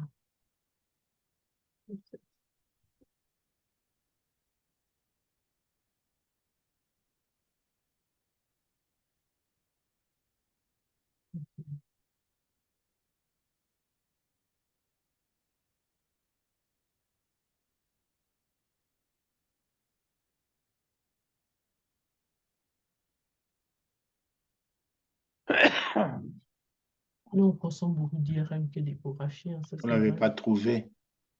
Oui, non, c'est ça, c'est bon. Donc, c'est Madame M qui a 40 ans, qui vient parce qu'il a eu une échographie, on lui a fait une échographie, c'était caractérisation des myomes. En tout cas, ça passe mal de mon côté. Je ne sais pas si les autres vous entendent très bien. Vous entendez pas? On entend bien, nous. On entend bien. Ça va. Vous m'entendez? Oui, on Oui, vous entend, oui. madame. Continuez. Oui, oui, oui. Donc, je disais que c'est une patiente de 40 ans qui était venue pour caractérisation des myomes. Donc, on lui a fait l'IRM et on est tombé sur ça.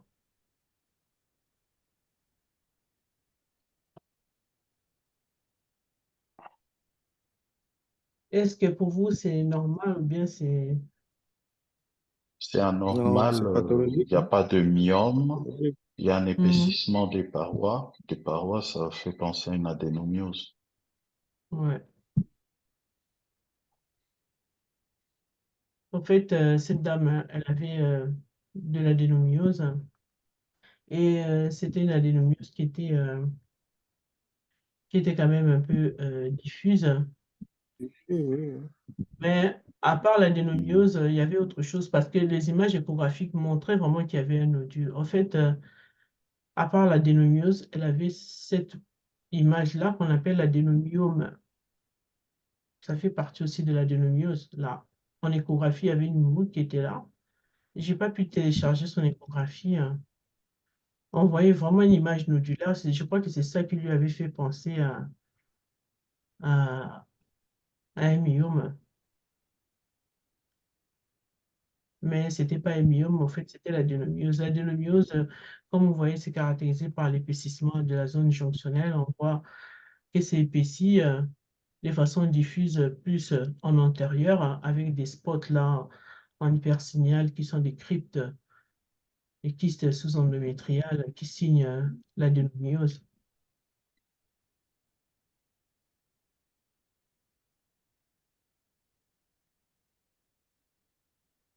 En passant, madame, combien coûte un examen IRM pelvien chez vous là-bas? Ah, euh, sans vous mentir, je ne sais pas.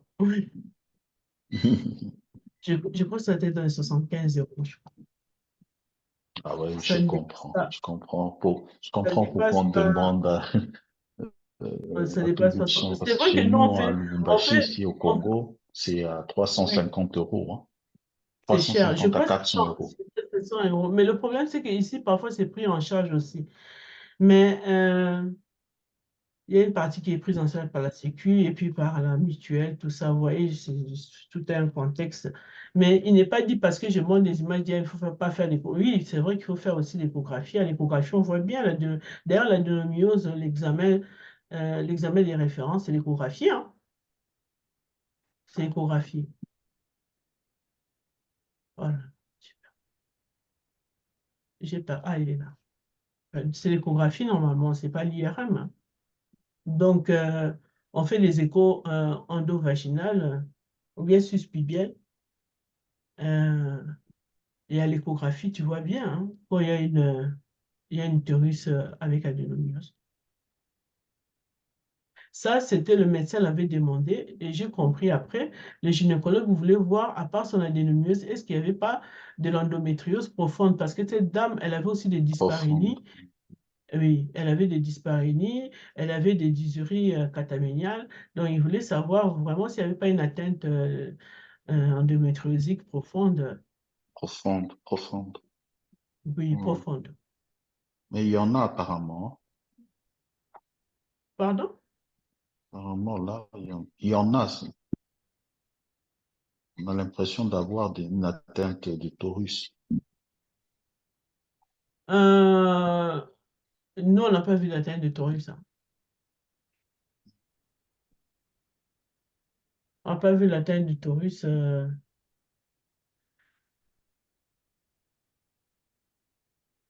Et, Et cette dame, comme elle avait un désir de grossesse, c'est pour ça que le médecin voulait un peu pousser loin. Il a dit que c'était une dame qui était préménopause. Tout ça, peut-être qu'il fallait enlever l'utérus. Bon, on va montrer un autre cas. On a encore le temps, Jean-Pierre? Oui, on a encore le temps. 28 minutes. Bon, Ok. voilà. Je ne sais pas si vous en avez. Si vous êtes fatigué, on vous présente encore un ou deux cas, puis on peut s'arrêter Oh là. non, je ne suis pas Pour fatiguée, on en discuter. a beaucoup. Oui, oui. On va prendre le Sur ce sein. que moi, je voulais signaler que là, il nous montre les cas d'IRM, même si tout le monde ne la pratique pas, mais c'est quand même une modalité qui est courante. Si pour le moment, vous ne l'avez pas, un jour ou l'autre, vous serez confronté à l'IRM. Là, c'est l'IRM, mais il y a d'autres examens, une échographie, un examen clinique qui précède tout cela. Je crois que le but, c'est de nous familiariser ou de nous montrer quand même cette sémiologie, même si l'adénomiose peut être bien vue à l'échographie, mais ça ressemble à quoi sur d'autres modalités comme l'IRM. C'est toujours intéressant de confronter euh, plusieurs modalités ou confirmer les choses, hein, si on le peut. Bien sûr, ça dépend des moyens. En France, hein, parce que l'île de la Réunion, ça fait partie de la France, il y a les, les 2 tiers donc, de la facture euh, sont prises en charge par l'État et puis l'autre tiers par la mutuelle ou bien vous le prenez en charge vous-même, le patient le prend en charge. Donc on a quand même avec ça la possibilité d'accéder aux soins beaucoup plus facilement. Il se développe dans beaucoup d'endroits en Afrique des mutuelles pour pouvoir, n'est-ce pas, donner la possibilité aux gens d'accéder aux soins et de minimiser le coût des soins qui sont très chers. Les 75 € qu'elle a dit, c'est ce que peut-être le patient payait de sa poche, mais c'est plus que ça, c'est autour de 200 ou même les 300 Oui, c'est euros. ce que je disais, il y a la Donc, sécurité sociale, voilà. il y a la mutuelle, tout Donc, ça. c'est aussi cher qu'au Congo, sauf que nous, on ne le perçoit pas ici parce que nous, on ne voit que ce qu'on paye nous-mêmes. Et il y a une grande partie qui est prise en charge par la mutuelle et, ou bien par Et l'État, puis pour la sécurité. par la sécurité sociale. Bon, je vous présente un cas où il y a l'échographie.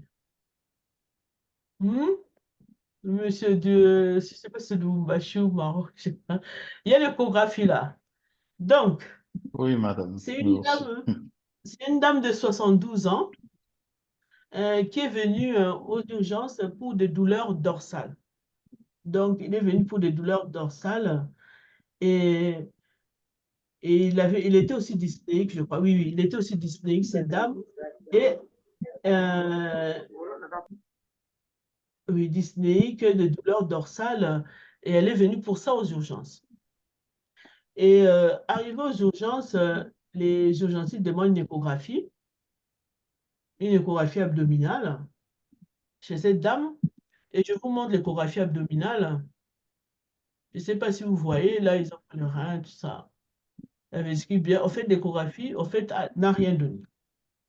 L'échographie était normale. Après l'échographie, comme était normale, les urgentistes l'appellent et disent, mais la dame a toujours trop mal. Je crois comme il a mal au dos, on va lui faire des radiographies du rachis. Donc, il demande l'écho et il fait les radiographies du rachis. Je vais vous montrer la radiographie du rachis. Bon, c'est vrai que je ne sais pas si de loin vous voyez ou pas. Est-ce que vous voyez bien les radios? Non? Vous le voyez? J'essaie de voir, Oui, mais oui. On oui, voit, oui, on ça Un voit, peu passe. là. on voit. Oui, oui. Donc, vous voyez, ça fait vraiment un rachis d'une dame de 61, un rachis arthrosique, tout ça. Ouais, ouais. Le médecin a répondu arthrosique, pas d'étassement, pas tout ce qu'on dit pour la radio. Donc, les géants ont dit non, non, non. Cette dame, comme elle est toujours douloureuse, il faut qu'on lui fasse un scanner. Donc, la dame, elle a eu un scanner. Je vais vous mettre le scan.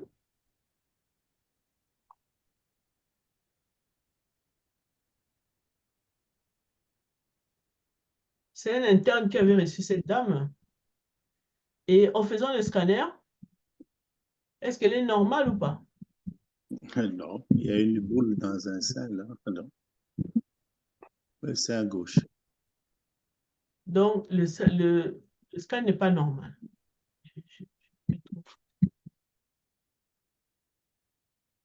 Donc, le scan n'est pas normal.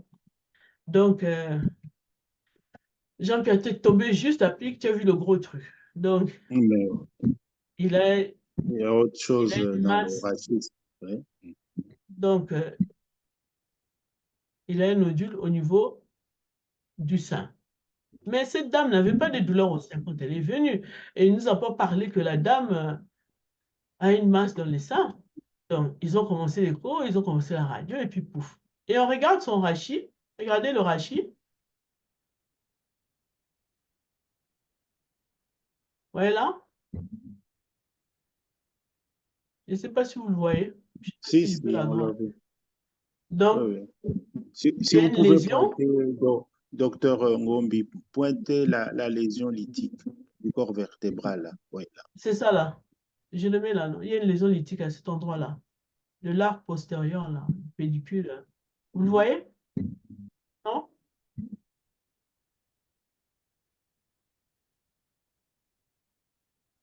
Attendez, je vais le mettre en un, peut-être. Si vous pouvez pointer montrer sur en axial, sagittal et puis couronne.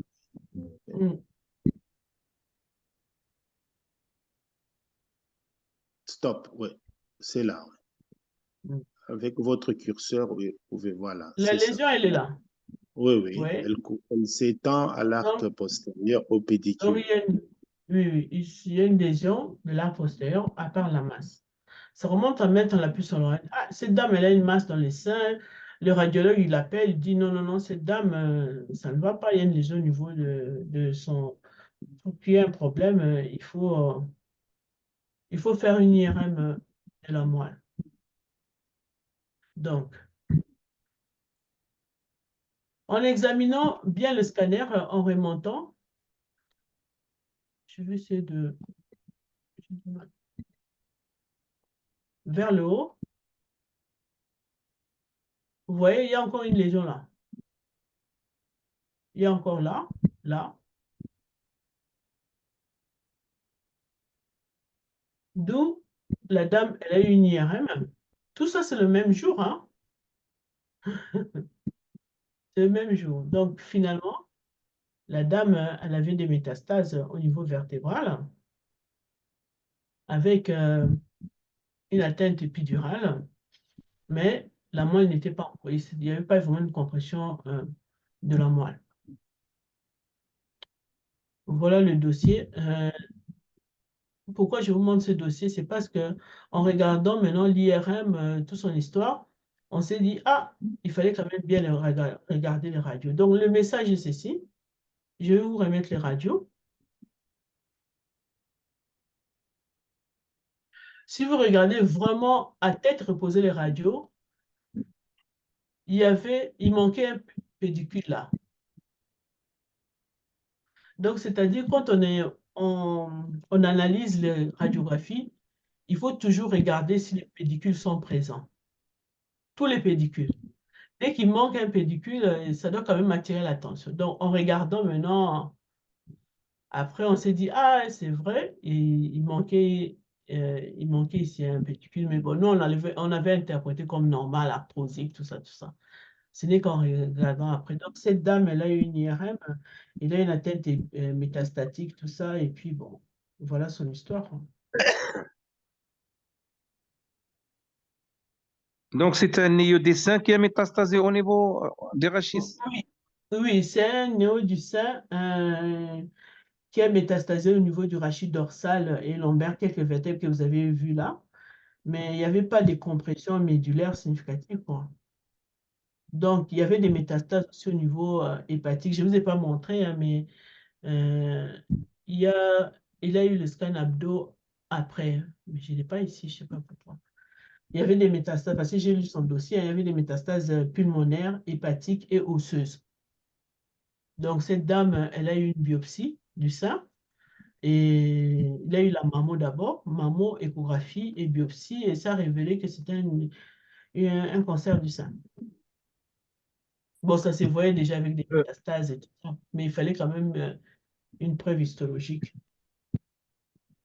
pour le traitement. Quand vous étiez en train de défiler les images, j'avais l'impression Hmm. qu'il y avait, est-ce qu'il y avait des adénopathies Mégalie aussi. axillaires? Il Oui, y en avait, hein, oui, parce que j'ai oui. semblé les voir sur une des images de scanographiques. Au scanner, hein?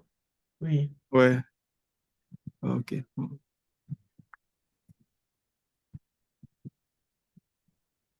Voilà. Ouais, Il y avait aussi des voilà, adénopathies là. qui étaient statiques d'ailleurs, parce que cette dame a été biopsiée après on lui a fait la maman, tout ça.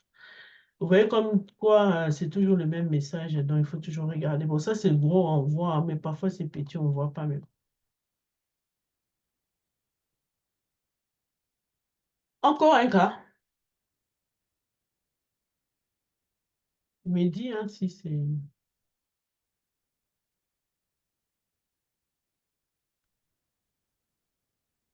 Oui, ça va. Vous pouvez présenter un cas et puis on va discuter pour Je... clôturer.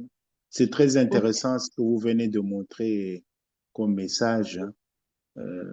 Sur les radiographies standards, il y a- on peut toujours tirer une information si on est attentif, hein. On répète ce qu'on nous a appris en radiologie.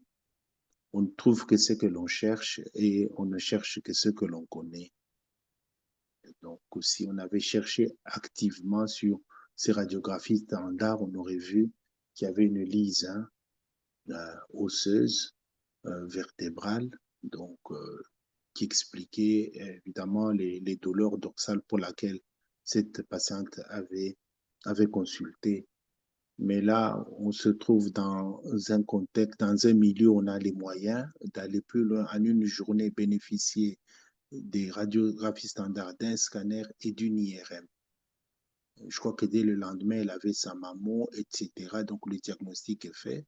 Donc, là, tout cela a un impact sur la prise en charge.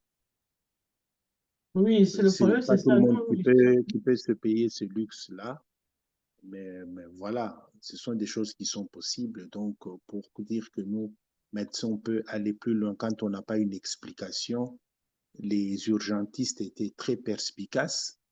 Ils voulaient savoir pourquoi cette personne avait mal.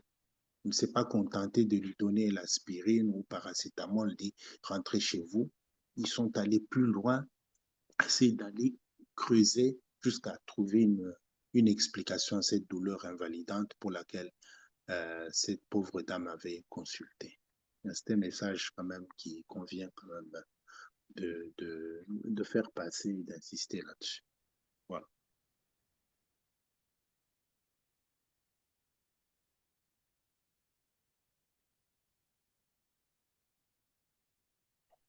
Et quelle est la place de la scintigraphie des rachis dans ce cas? Moi, je crois Euh, qu'elle a une place, hein, la scintigraphie, pour voir hein, s'il y avait d'autres donc, localisations. On pouvait continuez. toujours la faire. Mais ici, je crois que les choses étaient évidentes, hein. Certains, ça dépend, les oncologues qui demandent ça, ou bien un PET scan, pour vraiment faire le tour complet des localisations à, à distance. Là où on a les moyens, en tout cas, on le fait, on le demande. Voilà.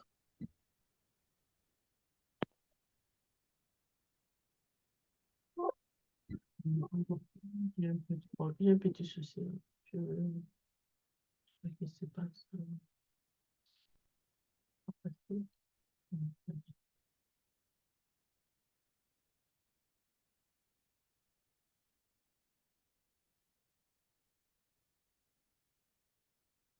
Ils ne trouvent pas.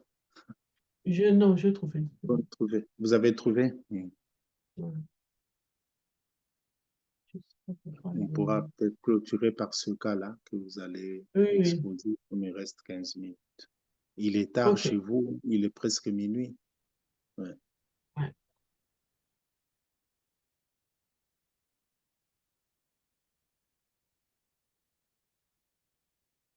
Ça, c'est un pelvis.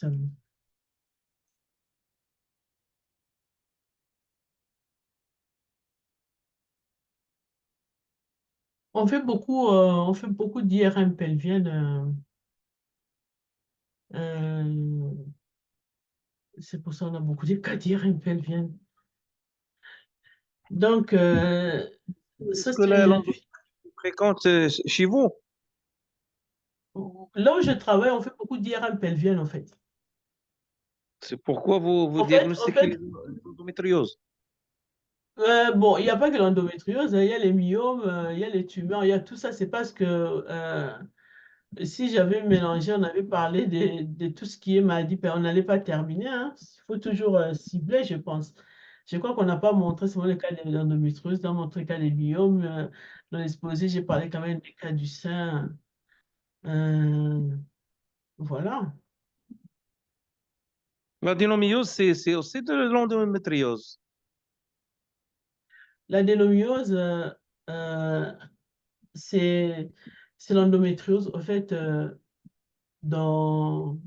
c'est une invagination des tissus myométriales dans l'endomètre. Oui. Dans l'endomètre. Ça, on appelle l'adénomiose. Il y a l'adénomiose interne et l'adénomiose externe. Non, au Maroc, on a beaucoup L'adénomiose l'adénomyose interne, elle empêche la nidation. Donc, quand il y a une jeune femme qui a des endométriomes ovariens, qui a des kystes ovariens endométriosiques, il faut surveiller seulement sa réserve ovarienne pour, par exemple, une désir de grossesse, tout ça. Mais quand l'adénomiose est interne, ça pose des problèmes avec la nidation. C'est pour cela qu'il faut quand même les soigner. C'est pour ça qu'ils demandent des examens pour voir s'il n'y a pas de l'endométriose profonde aussi, qui est souvent associée avec l'adénomiose. Je ne sais pas si j'ai répondu à votre question. Oui, oui. Merci. Parce qu'ici au Maroc, on a beaucoup d'endométriose ici. Oui, nous aussi, il y en a beaucoup. Hein. Il y en a beaucoup. C'est Hein? le plus souvent du couple qui consulte pour une infertilité. Oui. Il y en a Et, beaucoup. et qu'est-ce que vous faites au Maroc? Vous faites aussi beaucoup d'IRM pour ça ou pas? Ou bien vous contentez de l'échographie ou d'une autre modalité?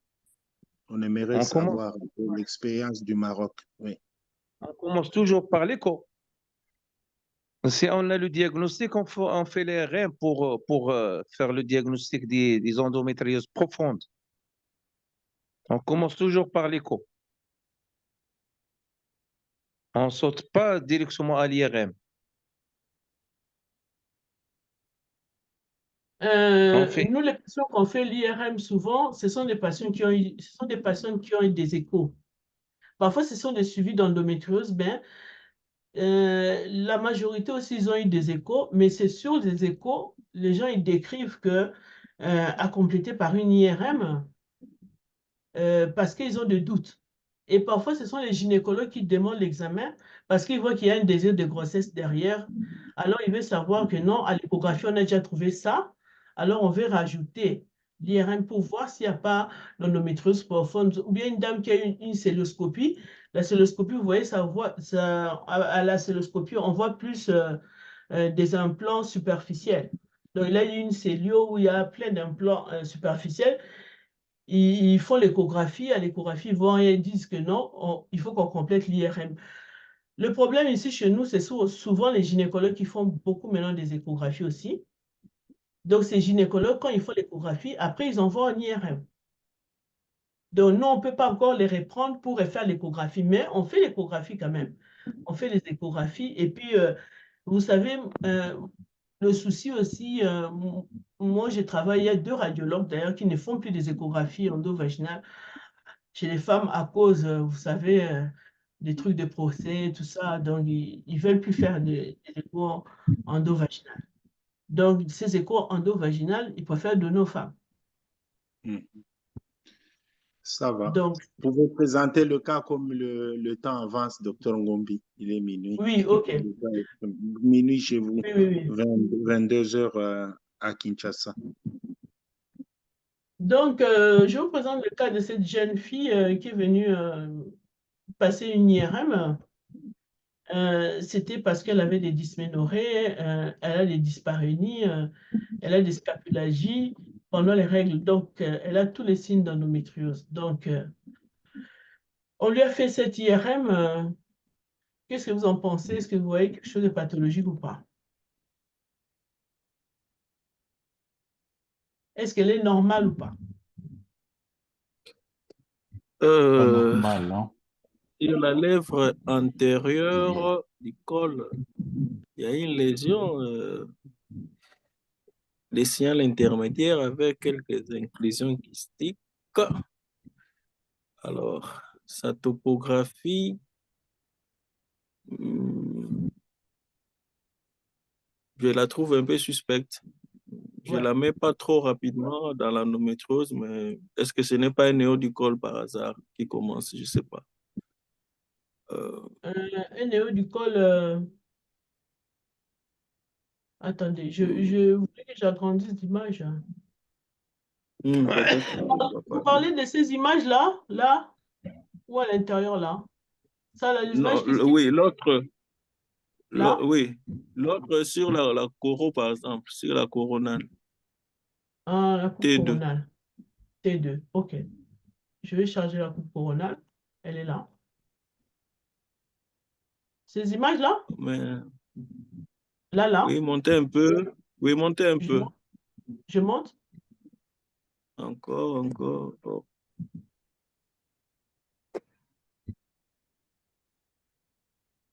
Voilà. Je le vois. Je ne le vois plus. Je les avais mis sur l'axial. Ça, là. J'ai remis... Mettez un peu regarde, l'axial. c'était sur l'axial? L'axial, là?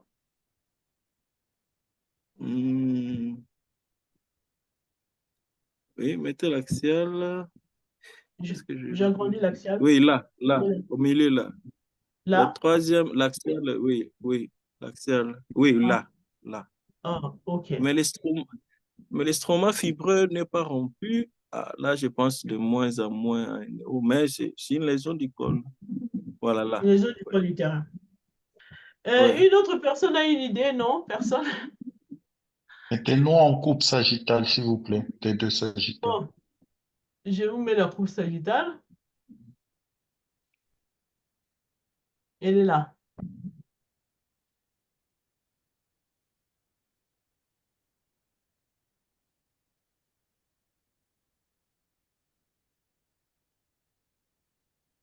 Ah oui. Là, je vois des hypersignaux au niveau en postérieur, des anomalies de signal au niveau profond, en postérieur de l'utérus. En postérieur de l'utérus. Là? Oui, là. Ok. Là, oui. Une atteinte du taurus, probablement. Ok. Le torus, il est rétro-ismique. Hein? Il est rétro... on regarde S3, S1, S2, S3. Je passe ma ligne là. Donc, elle est là, le torus. Oui, juste là. Oui, justement. Donc, pour moi, il y a l'anse digestive. J'ai une petite adhérence là, au niveau du torus, mais tu n'as pas un nodule spirituel. Il y a l'anse digestive qui vient s'accoler à la séreuse au niveau du torus. Mais tu n'as pas un emploi actif en hypersignal, tu n'as pas un nodule. Donc, tu Mais penses que les hypersignaux qu'on voit là, c'est quoi? En fait, ce sont des kystes de Naboth. Ce sont des kystes qu'on voit au niveau du col. Si vous pensez que c'est lié à l'endométriose, il faut regarder le FATSAT pour voir si on a des hypersignaux à cet endroit-là. Donc, on n'a pas d'hypersignaux. Regardez bien, ça c'est l'utérus, ça c'est le rectum derrière. On ne voit pas quelque chose qui flash, qui est un implant au niveau de la surface ovarienne, de la surface utérine, ou bien au niveau, on ne voit pas des implants qui flashent. Mais quand on regarde le... Je vais terminer, Jean-Pierre, en expliquant ce dossier. Donc, normalement, on commence par le sagittal. Ah là là. Réinitialiser la taille. Très bien. Je ne sais pas si vous voyez l'écran là. On commence par le sagittal. Vous voyez le sagittal? J'agrandis le sagittal. C'est un utérus qui est antéversé, antéfléchi, Oui, on voit. qui est taille normale, qui n'est pas globuleux, qui est bien limité. On voit l'endomètre. L'endomètre est bien, il est en hypersignal homogène. Il n'y a pas de masse intracavitaire. On voit des images nodulaires dont vous avez parlé là, qui sont des kystes des nabotes. Les kystes des nabotes sont banales. Ce sont des glandes au niveau du col qui sont un peu dilatées, ils sont kystiques. Ce n'est pas pathologique du tout.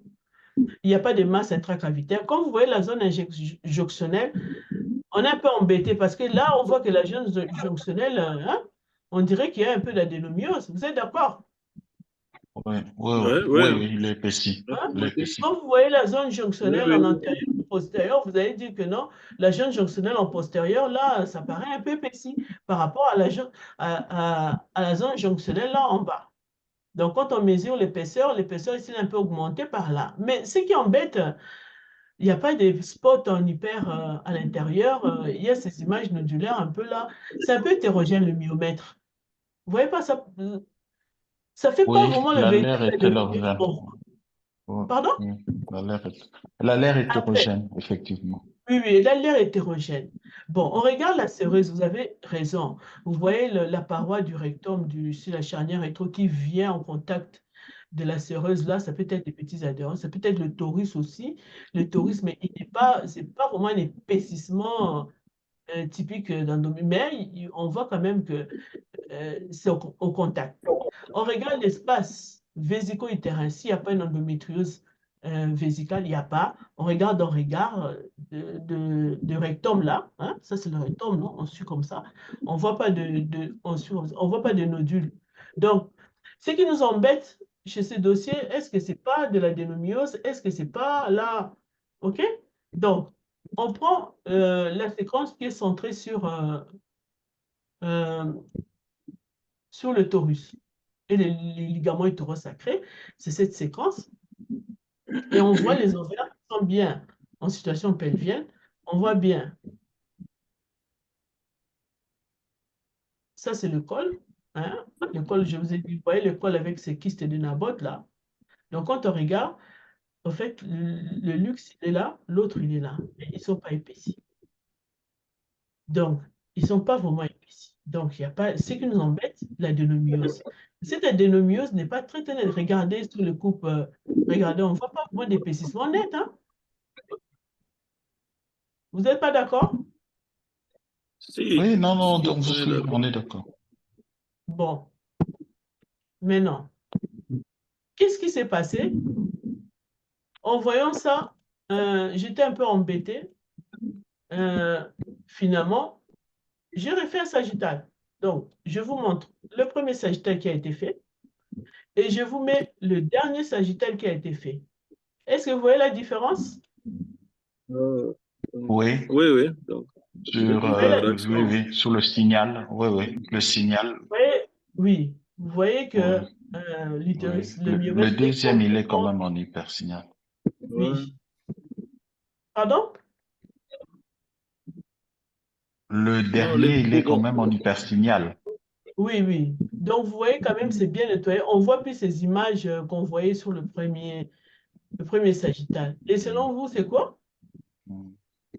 c'est peut-être des contractions du myomètre. Merci, ce sont des contractions utérines. Donc, ce sont des contractions utérines. Le myomètre, c'est un muscle, il se met toujours en contraction. Quand on fait l'examen, on a des images comme ça qui sont des images pièges.